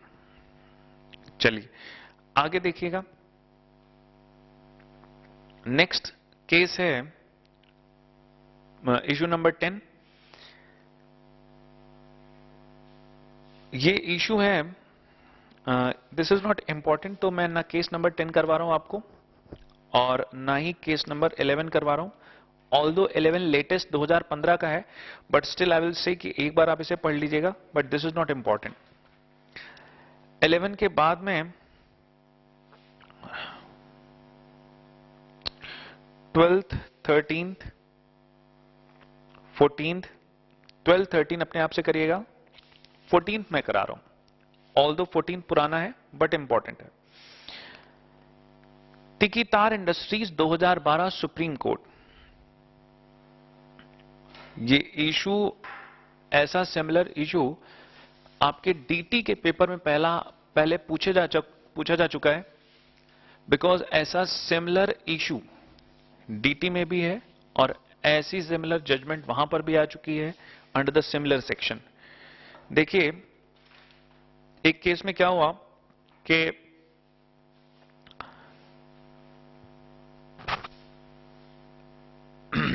there was a dispute between the department and assessee on a certain issue, and assessee has been issued a show cause notice by the department, ठीक है। शो कॉज नोटिस इशू होने के बाद में ऑर्डर पास हुआ and assessee challenge this order,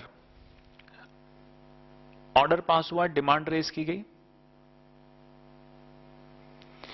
assessee ने इस issue को सीसीई अपील में ले गया और सीसीई अपील में इस इशू को चैलेंज किया और यहां पर सीसीई अपील का ऑर्डर असेसी के फेवर में आ गया एंड जो डिमांड थी वो कैंसिल हो गई। अब मान लेते हैं, मैं थोड़ी देर के लिए आपको इशू बताता हूं। इशू ये था कि जो रेट है ऑफ एक्साइज ड्यूटी वो 10% रहेगा या 12% रहेगा, ये इशू था। इस इशू को लेके एसएससी और डिपार्टमेंट के बीच में डिस्प्यूट था और सीईओ ने रेट 12% ले लिया जबकि एसएससी 10% कह रहा था। ऑर्डर 12% पे पास हुआ, एसएससी ने 12% के ऑर्डर को चैलेंज किया और सीसी अपील ने ऑर्डर फिर से 10% पे पास कर दिया। और 10% पे ऑर्डर पास होने के बाद में डिमांड मेरी 2% की जो अराइज हुई थी वो कैंसिल हो गई। अब अगर सीसी अपील में डिपार्टमेंट हारा है तो अब इस इशू को department should take the further, ठीक है, department should initiate the proceedings in a further with a further appellate authority. तो फर्दर अपीलेट अथॉरिटी जो है हमारी सेकंड अपीलेट अथॉरिटी यानी कि सेस्टेट, वहां पे ले जाने का काम डिपार्टमेंट का है, ना कि एसएससी का। बट डिपार्टमेंट आगे नहीं लेके गया, डिपार्टमेंट इस इशू को आगे नहीं लेके गया और सेस्टेट में केस न जाने की वजह से ये जो इशू था 10 से 12% का इशू गेट्स फाइनलिटी और इशू यही फाइनल हो गया, ठीक, बिकॉज सेस्टेट में डिपार्टमेंट को जाना था और वो गया नहीं। अब इन द मीन वाइल जब तक ये ऑर्डर आया और इशू फाइनल हुआ, in the mean while issue final होने के बाद में डिपार्टमेंट ने क्या किया, further show cause notice issue कर दी।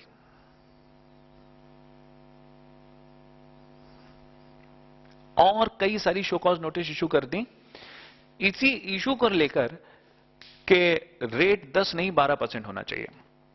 Then SSC file a writ petition और रिट पिटीशन में एसएससी ने इशू क्या रेज किया कि जब डिपार्टमेंट ने अपनी हार मान ली है, कैसे मान ली है, इस इशू को आगे ना ले जाके, अगर डिपार्टमेंट डिसएग्री था तो उसे आगे सेस्टेट में जाना चाहिए था, बट डिपार्टमेंट सेस्टेट में नहीं गया और उसने इशू को यहीं पर क्लोज कर दिया। तो क्या इसी इशू को बेस बना के सेम एसएससी को और further show cause notice issue की जा सकती है, या फिर अगर डिपार्टमेंट ने आगे सिमिलर इशू को प्रोसीड नहीं किया है, केस नहीं फाइल किया है, तो क्या डिपार्टमेंट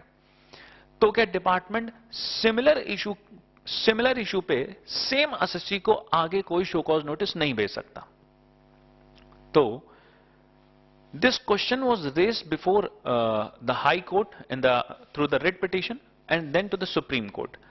Now Supreme Court ने क्या कहा? Supreme Court ने कहा कि अगर डिपार्टमेंट ने अपनी हार मान ली है and once the issue gets finality, then it is not open to the Revenue Authority to issue the further show cause notice on the same issue to the same assessee. Although on the basis of similar issue, show cause notice can be issued to the different assessee.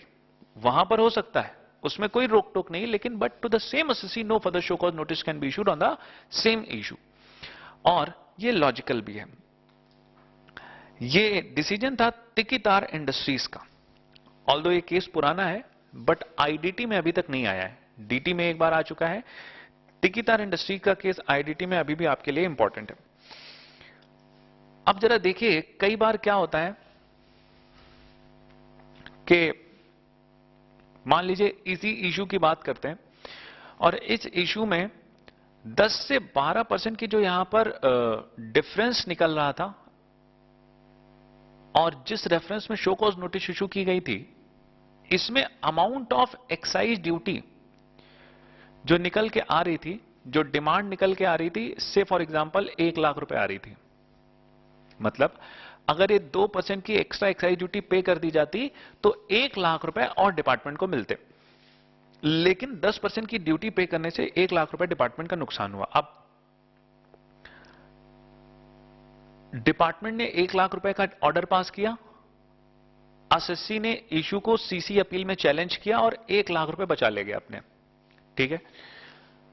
इसके बाद में department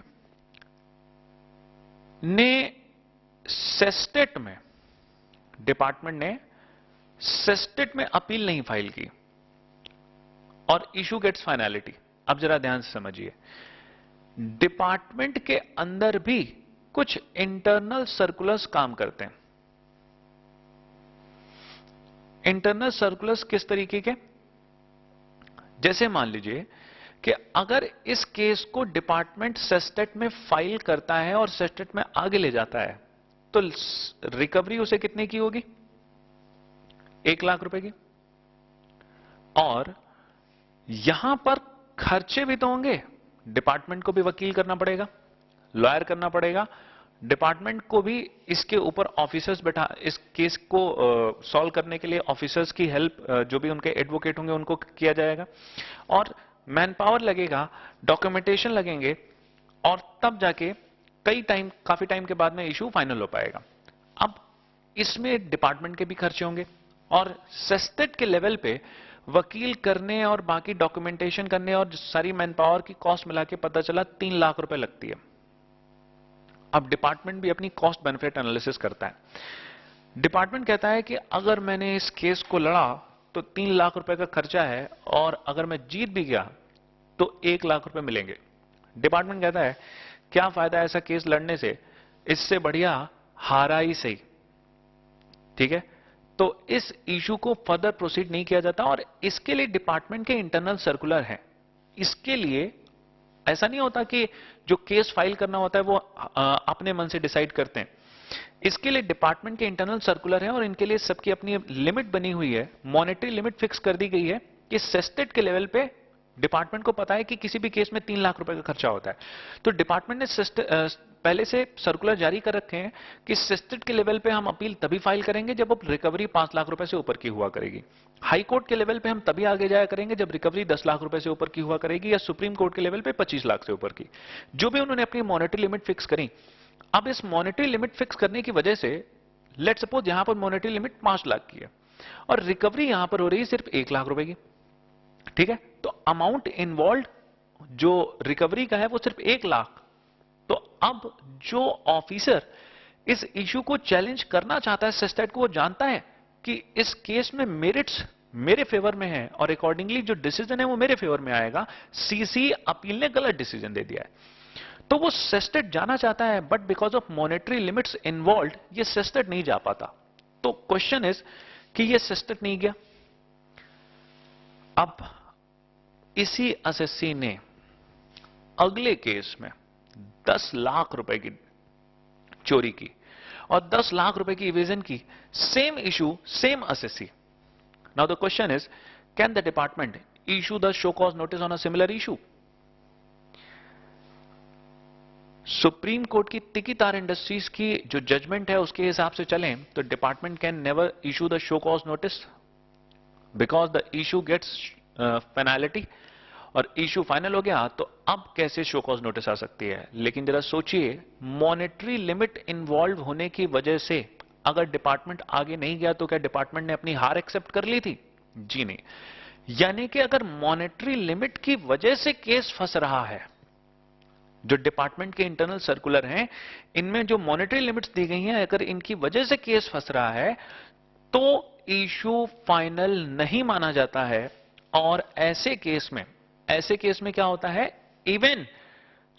even department आगे नहीं गया है तो भी on a similar issue further show cause notice अभी भी आ सकती है। इसके लिए गवर्नमेंट ने एक सेक्शन भी इंट्रोड्यूस किया है। आइए पहले सुप्रीम कोर्ट की जजमेंट पढ़ते हैं, फिर वो सेक्शन। पेज नंबर 20 पे Tikitar industries supreme court 2012, bottom पे सुप्रीम कोर्ट का डिसीजन है, the supreme court held that since the revenue had not questioned the correctness और otherwise of the findings on the conclusion reached by the first appellate authority CC appeal.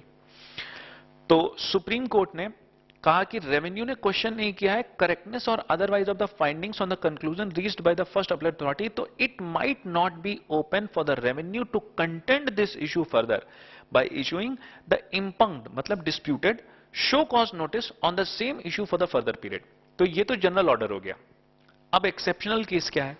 Exception ये है, note, it is important to note here that section 35R of the Central Excise Act 1944 empowers the CBEC to issue the order, instructions, directions fixing the monetary limit for the purpose of regulating the filing of appeal application revision referenced by CEO under the provisions of chapter 6A of the Central Excise Act. तो 35R में CBEC जो है circulars instructions issue करता है और monetary limit fix कर देता है.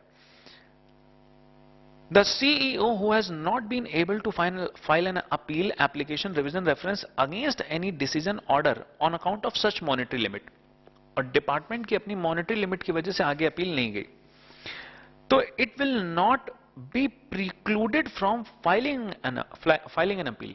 तो डिपार्टमेंट को कोई भी नहीं रोकेगा. प्रिक्लूडेड मतलब प्रिवेंट करना. तो विल नॉट बी प्रिक्लूडेड या prevented from filing an appeal application revision reference in any other case involving the same और अ सिमिलर इशू और a question of law. The other party to appeal will not be able to contend that CEU has acquiesced in the decision on the disputed issue by not filing an appeal, application, revision or reference. ठीक है, तो ये issue clear हो गया आपको.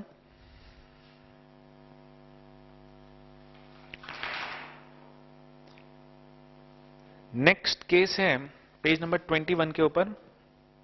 Page number 21 पे जो case आपको दे रखा है आरडीसी कंक्रीट. ऑल्दो ये बहुत ज्यादा इंपॉर्टेंट नहीं है बट सुप्रीम कोर्ट का है और साथ साथ में आपके इस बार के जो सप्लीमेंट्री स्टडी मटेरियल है उसमें दे रखा है, तो इस वजह से मैंने इसे यहां पे डाल दिया. ये इशू हमारे स्टडी मटेरियल में पहले से है भी. RDC concrete India private limited 2011 supreme court. इस केस में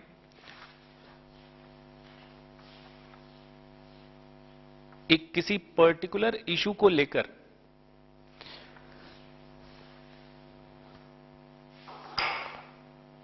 एसएससी ने अपील फाइल की. ठीक है, तो SSC filed an appeal with the CCE appeal. CC appeal में जाने के बाद में यहां से केस हार गया और एसएससी सेस्टेट पहुंचा. सेस्टेट में एसएससी ने यहां पर एविडेंस सबमिट किया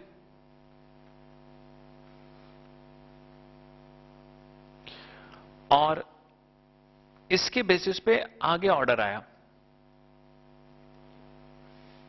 अब सेस्टेट का जो ऑर्डर है ये ऑर्डर आता है under section 35C. Section 35C में सेस्टेट को पावर है किस बात की? To rectify the decision if there is a mistake apparent from record in this decision. यानी कि इस ऑर्डर में अगर कोई मिस्टेक है और ये मिस्टेक कैसी है? Apparent. Apparent from record. Mistake apparent from record का मतलब क्या होता है? The mistake on which no two views are possible.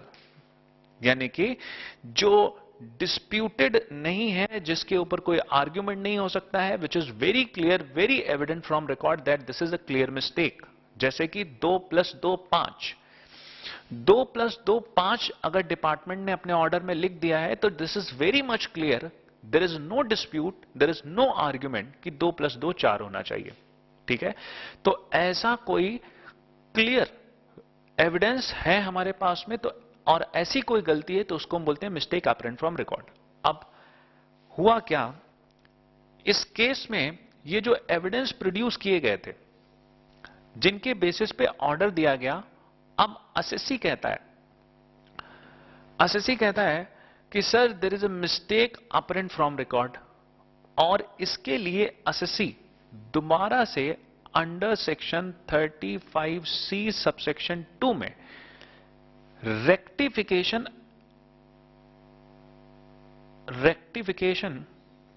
Application move करता है और एसएससी कहता है that there is a mistake. अब रेक्टिफिकेशन एप्लीकेशन मूव करने के बाद में सेस्टेट को फिर से वही एविडेंस दिए जाते हैं. सेम एविडेंस दोबारा से सेस्टेट को दिखाए जाते हैं और सेस्टेट दोबारा में इसी एविडेंस के ऊपर डिफरेंट डिसीजन देता है।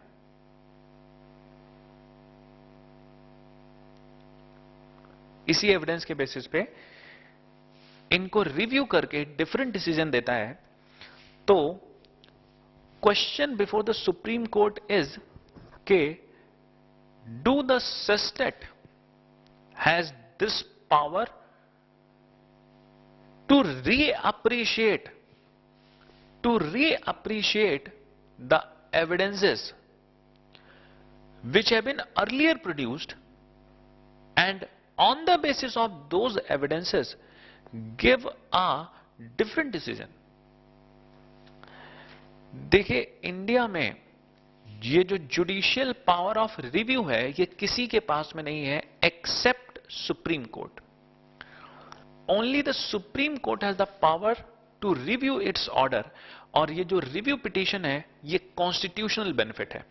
हमारे संविधान में ये रिव्यू पिटीशन का जो ऑप्शन है ये सिर्फ सुप्रीम कोर्ट के लेवल पे एक्सरसाइज किया जा सकता है एंड नो कोर्ट और no authority in India has the power to review its order.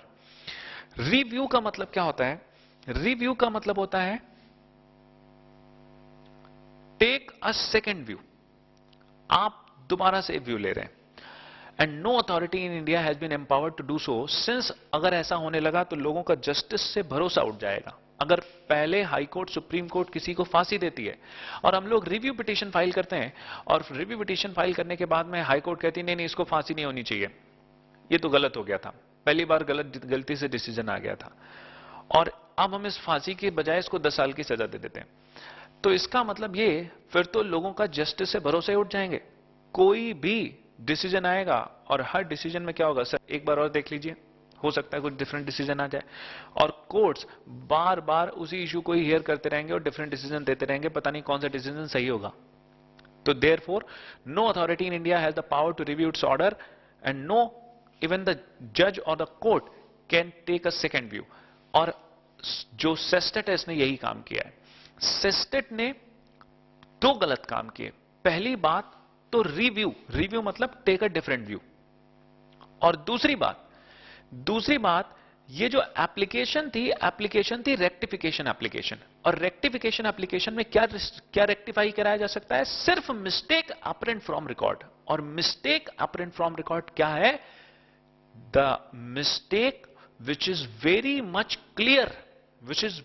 clear on the basis of records। अब जरा बताइए कि अगर एविडेंसेस या रिकॉर्ड्स जिनके बेसिस पे ये डिसीजन दिया जा रहा है अगर पहले कुछ और अब कुछ और है, तो इसका मतलब आर्ग्यूमेंट तो बनता है ना कि पहले कुछ और क्यों था और अब कुछ और क्यों हुआ। आर्ग्यूमेंट बनता है और जहां आर्ग्यूमेंट आया वो मिस्टेक अपरेंट फ्रॉम रिकॉर्ड नहीं हो सकती, because there are two views possible on this record, on this evidence. तो देयरफॉर इस रेक्टिफिकेशन एप्लीकेशन पे ये रिव्यू नहीं हो सकता। तो there is two issues involve in this case. RDC concrete India private limited का केस जो है, इसमें सुप्रीम कोर्ट की ऑब्जर्वेशन पढ़ना है आपने, पेज नंबर 21 पे second paragraph. The Supreme Court observed that the arguments not accepted earlier during the disposal of appeal cannot be accepted while hearing the rectification of mistake application. Reappreciation of evidence on a debatable point cannot be said to be a rectification of mistake apparent on record. It is a well settled law that a mistake apparent on record must be an obvious and patent mistake, and the mistake should not be such which can be established by a long drawn process of reasoning। तो apparent mistake का मतलब क्या है? जो mistake ऐसी ना हो जिसके ऊपर हमें लंबे लंबे आर्ग्यूमेंट्स देने पड़े, रीजनिंग देनी पड़े। It should be very much clear. Supreme court ने कहा the apex court held that sestet had considered it's reconsidered its legal view as it's concluded differently by accepting the argument which it had rejected earlier। Hence, the court opined that Sestet exceeded its power under section 35(c)(2) of the Act, and in pursuance of the rectification application, it cannot reappreciate the evidence and consider its legal view taken earlier। ठीक है। इसके बाद में जो issue number 16 है, इसे छोड़ दीजिए या एक बार पढ़ लीजिएगा। इशू नंबर जो 17 और 18 है, इसको मैं एक साथ बता दे रहा हूं बिकॉज इशू नंबर 17 और 18 दोनों ही डिस्प्यूटेड है। रदर 17 और 18 को जब एक साथ आप पढ़ेंगे तो आपको इस डिस्प्यूट के बारे में पता चल जाएगा। What is the dispute involve in this issue. देखिए, एसएससी जब सीसी अपील में एप्लीकेशन देता है तो ये विद इन 60 डेज हो सकता है, within 60 days. And if there is delay, अगर डिले होता है तो delay can be condoned up to 30 days, यानी कि total period of 90 days maximum हो सकता है एप्लीकेशन देने के लिए, जिसमें से 60 डेज का पीरियड लीगल है। लीगल मतलब बिना किसी की परमिशन के, बिना कोई अप्रूवल लिए हम सीधे विद इन 60 डेज कहां से? From the date of the receipt of order, within 60 days हम लोग अपील फाइल कर सकते हैं। लेकिन अगर डिले हो गया और डिले के लिए हमने सफिशिएंट कॉज शो कर दिया कि sir there was some sufficient reasons, some reasonable cause on the basis of which we are not able to file the application within a period of 60 days, तो ऐसे case में CC appeal has the power to condone the delay, but CC appeal has not also the power to condone the delay beyond a period of 30 days. इसका मतलब अगर delay 30 days से ज्यादा का है, 60 डेज प्लस 30, 90 डेज से भी ज्यादा निकल चुके हैं, तो even the CCE appeal do not have such power to condone the delay. ठीक है, अब ये लॉ में स्पेसिफिकली मेंशन्ड है। अब एक केस में क्या हुआ, जो केस आपको पॉइंट नंबर 17 में दे रखा है, यहां पे इशू ये है कि क्या सीसीई अपील का जो टोटल पीरियड ऑफ 90 डेज है, वो total period of 90 days exceed कर गया। अब एसएससी अपील लेके आता है सीसी अपील के पास में, और सीसी अपील ने रिजेक्ट कर दिया। अब ये SSC directly writ petition file करता है। रिट पिटीशन फाइल करता है टू हाई कोर्ट, और रिट पिटीशन तो कॉन्स्टिट्यूशनल पिटीशन है। ये कॉन्स्टिट्यूशनल बेनिफिट एसएससी लेना चाहता है, और क्या कहता है कि ये तो एप्लीकेशन एक्सेप्ट नहीं कर रहे, तो हाई कोर्ट चलते हैं और हाई कोर्ट से ऑर्डर लेके आते हैं कि इसको बोला जाए कि एप्लीकेशन एक्सेप्ट कर ले।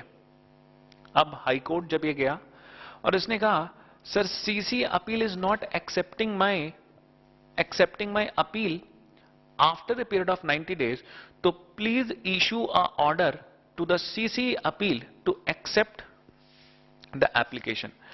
और इसने अपने रीजनेबल ग्राउंड्स भी दिए कि ये वजह थी, ये गड़बड़ियां थी, इस वजह से हम 90 दिन तक भी नहीं आ पाए। तो high court in a writ petition order that High Court cannot interfere with the power of CC appeal। ये सीसी अपील का केस है। अगर ऐसा होने लगा फिर तो यहां पर 30 डेज की कोई इंपॉर्टेंस ही नहीं रह जाएगी। फिर तो जब जब डिले होगा लोग हाई कोर्ट में रिट पिटीशन फाइल करेंगे, और हाई कोर्ट अपर अथॉरिटी है, इस वजह से वो लोअर अथॉरिटी को ऑर्डर दे देगी कि तुम लॉ के बियॉन्ड चले जाओ, और लॉ के बियॉन्ड जाके 90 डेज के बाद में भी इसकी जो एप्लीकेशन वो एक्सेप्ट कर लो। तो that is not possible at all. तो high court has clearly stated, high court ने यहां पर राज केमिकल्स का एक डिसीजन आया था जो गुजरात हाई कोर्ट ने दिया था, उसको बेस बना के ये कहा कि High Court should not interfere because law has clearly mentioned a time limit, और वो टाइम लिमिट निकलने के बाद में even the CC appeal has the power to condone the delay up to a period of 30 days, but जब उसकी power खत्म हो गई तो इट डजंट मीन कि power get shifted to the High Court. ठीक है, तो हाई कोर्ट का डिसीजन पढ़िएगा पेज नंबर 21 पे, जो लास्ट सेकेंड पैराग्राफ है।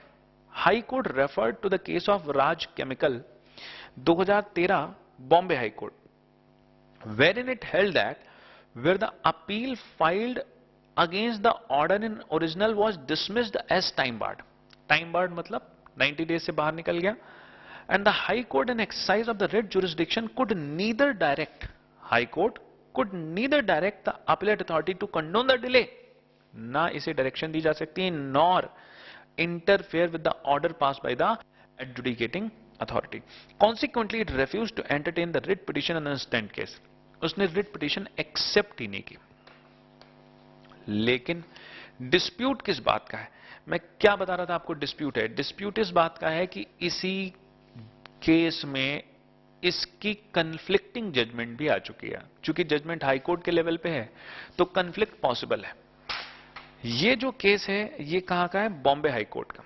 और बॉम्बे हाई कोर्ट ने जो बेस बनाया है वो बॉम्बे हाई कोर्ट की ही एक पुरानी जजमेंट जो कि राज केमिकल्स के केस में आई थी उसको बनाया है। दोनों जजमेंट 2013 की हैं। ये जो आप पढ़ रहे हैं पॉइंट नंबर 17 में है वो है Khanapur taluka cooperative shipping mills limited की, जबकि जो बेस बनाया गया है वो राज केमिकल्स 2013। दोनों बॉम्बे हाई कोर्ट की जजमेंट है, लेकिन एक गुजरात हाई कोर्ट की जजमेंट है और ये भी 2013 की है। ये है टेक्सिलेंस ओवरसीज 2013। टेक्सिलेंस ओवरसीज 2013 के जो फैक्ट थे इस केस में क्या हुआ था? ये फैक्ट्स क्या थे? यहां पे असेसी को डिपार्टमेंट से रिफंड मिला और ये रिफंड ऑर्डर आ गया। इसके बाद में रिफंड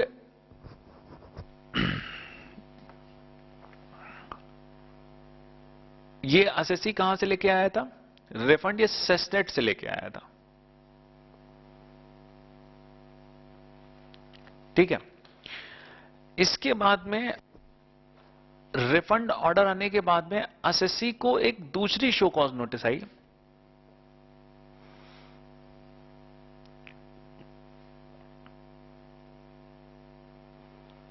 दूसरी शो कॉज नोटिस किस बात की थी? कि ये जो रिफंड है इट वॉज एरेनियसली ग्रांटेड।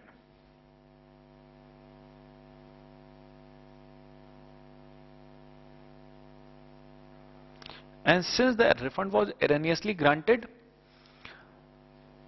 तो ये रिफंड असेसी का बनता नहीं है। अब असेसी को इस शो कॉज नोटिस को चैलेंज करना है। असेसी को इस शो कॉज नोटिस को चैलेंज करना है कि रिफंड जो उसे दिया गया है वो सही है और यहां पर कोई एरर नहीं है। ठीक है, although it has been appealed by the CESTAT. अब असेसी क्या करता है?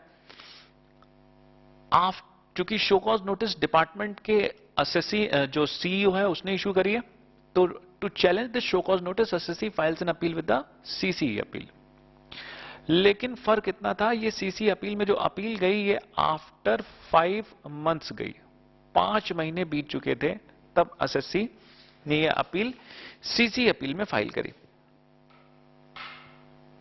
ठीक है, यानी कि 60 डेज का नॉर्मल पीरियड निकल गया, 30 डेज का एक्सटेंडेड पीरियड निकल गया जो डिले कंडोन किया जा सकता था, और उसके बाद में भी 2 महीने के बाद एसएससी सीसी अपील के पास में पहुंचता है।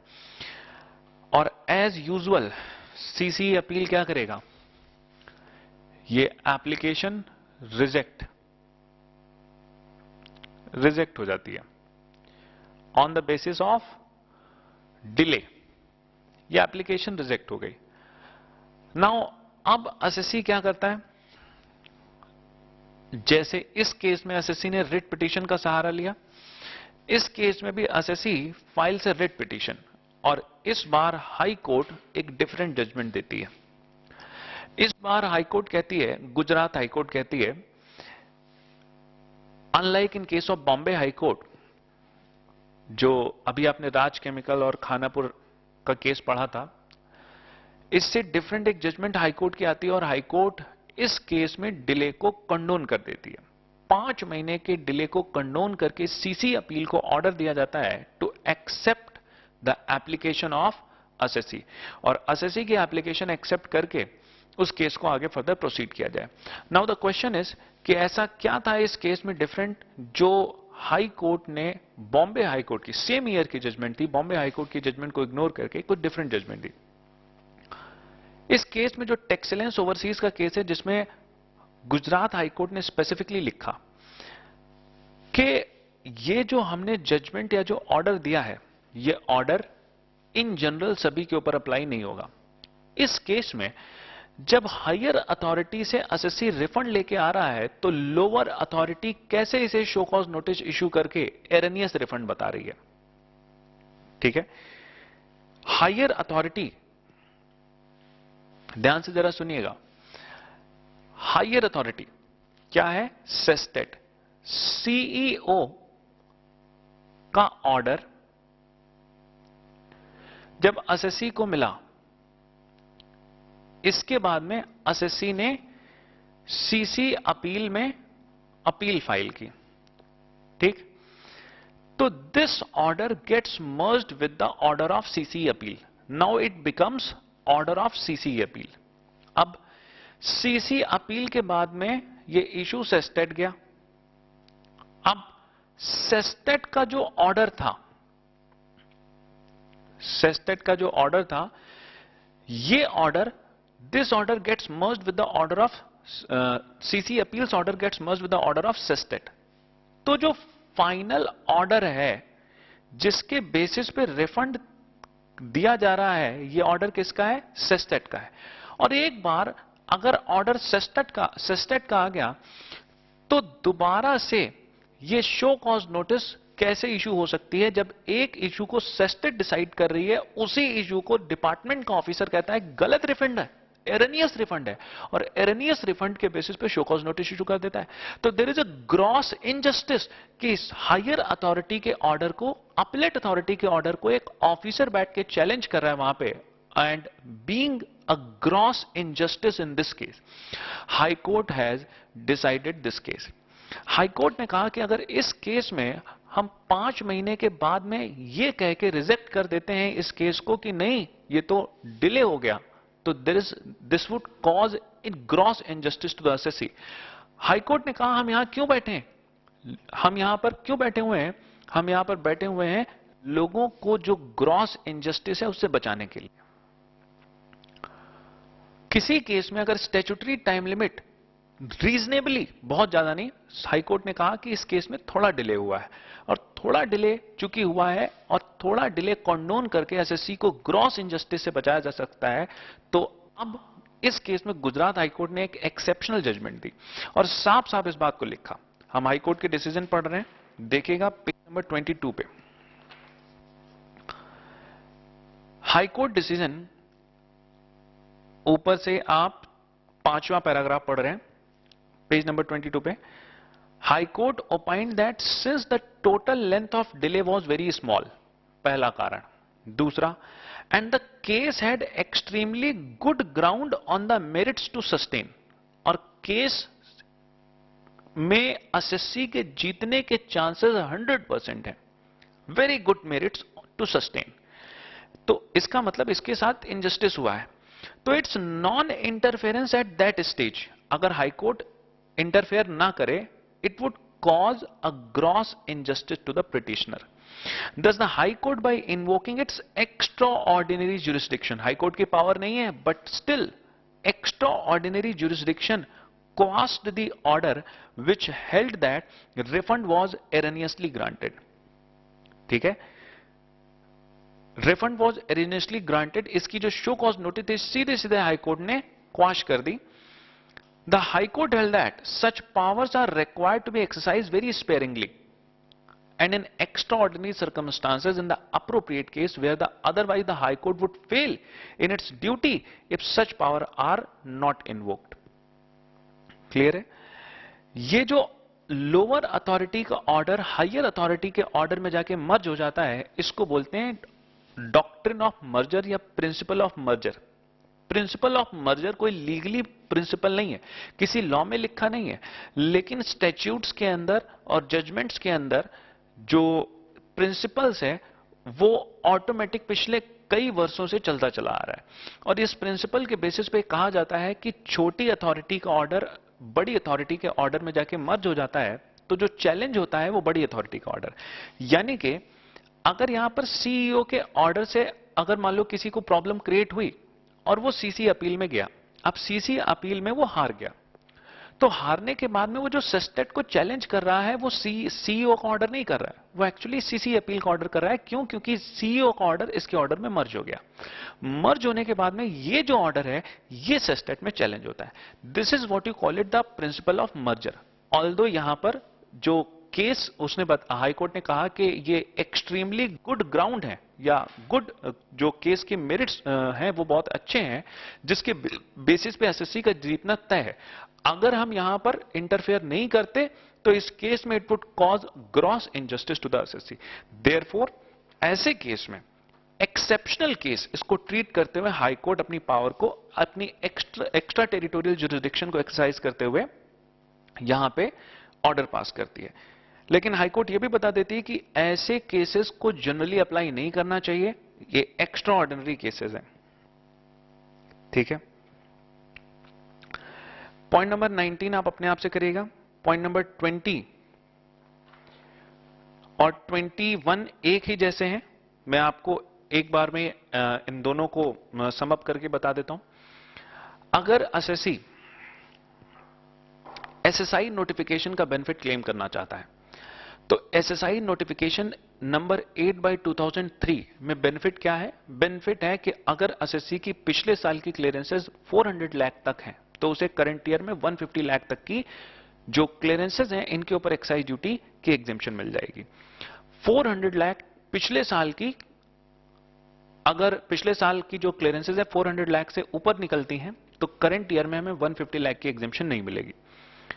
अब एसएसआई नोटिफिकेशन का फायदा लेने के लिए, यानी कि 150 लाख के ऊपर की जो एक्साइज ड्यूटी है उसको एग्जेम्प्ट क्लेम करने के लिए एसएससी क्या करता है, किसी की क्लियरेंसेस करंट ईयर में 150 लाख से ज्यादा हो रही है, अब एसएससी क्या करता है, same goods same brand name से दूसरी कंपनी बना के क्लियर करने लगता है या दूसरी फर्म खोलता है। जैसे क्या करता है कि एक फर्म एसएससी के भाई एसएससी ने मिस्टर रमेश उसने अपने गुड्स क्लियर करने शुरू कर दिए।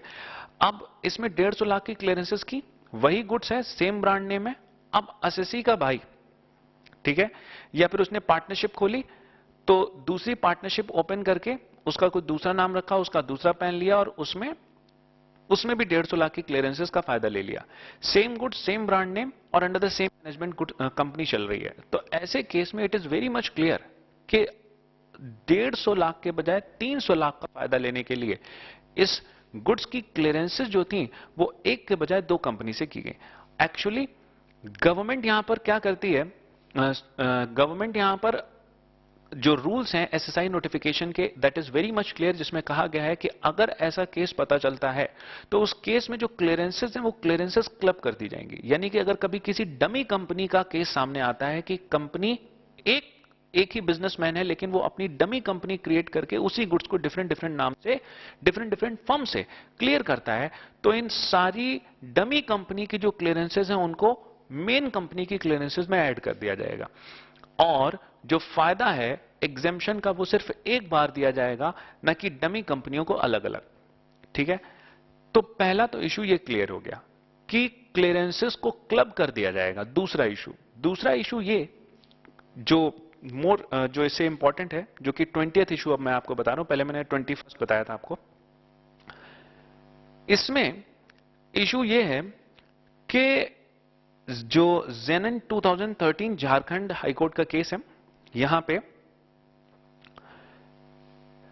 ए लिमिटेड ने 150 लाख की क्लियरेंसेस करके एग्जेम्पशन उठाई, लेकिन B limited under the same management काम कर रही है, वही शेयर होल्डर वही डायरेक्टर है और इसके अंदर भी वही गुड्स वही ब्रांड नेम से बिक रहा है और ये भी 150 लाख की क्लियरेंसेस करती है।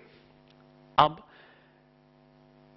ए लिमिटेड की क्लियरेंसेस में बी लिमिटेड की क्लियरेंसेस को जोड़ दिया गया और एक बार एग्जेम्पशन दी गई, ठीक है। लेकिन अब डिपार्टमेंट कहता है चूंकि बी लिमिटेड ने गड़बड़ी करी है, बी लिमिटेड की क्लियरेंसेस हमने ए में तो जोड़ दी, एग्जेम्पशन एक ही बार दी, लेकिन चूंकि बी लिमिटेड ने गड़बड़ी करी है और इसने फ्रॉड करने की कोशिश की है, तो therefore it is ordered to levy the penalty on B limited.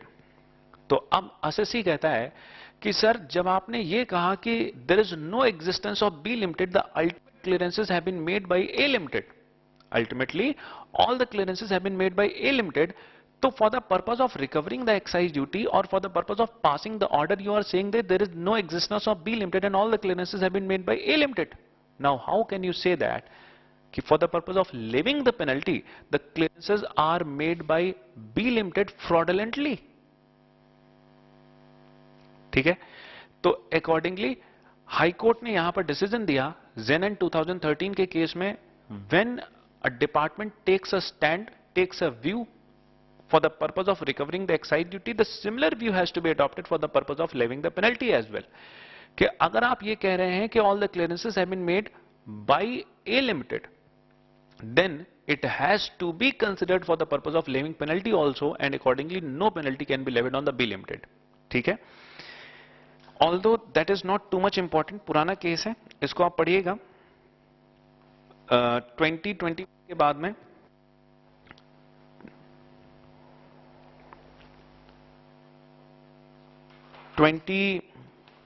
To 23 ये अपने आप से करिएगा।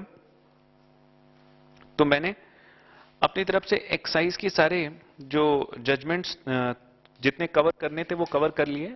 एक्साइज के अंदर central excise act, central excise rules, central credit rules और central excise valuation rule. Valuation में तो कोई अमेंडमेंट भी नहीं थी, तो ये सारे केसेस आपके खत्म हो गए। अब एक्साइज कंप्लीटली खत्म हो गई। अब हम स्टार्ट करेंगे सर्विस टैक्स।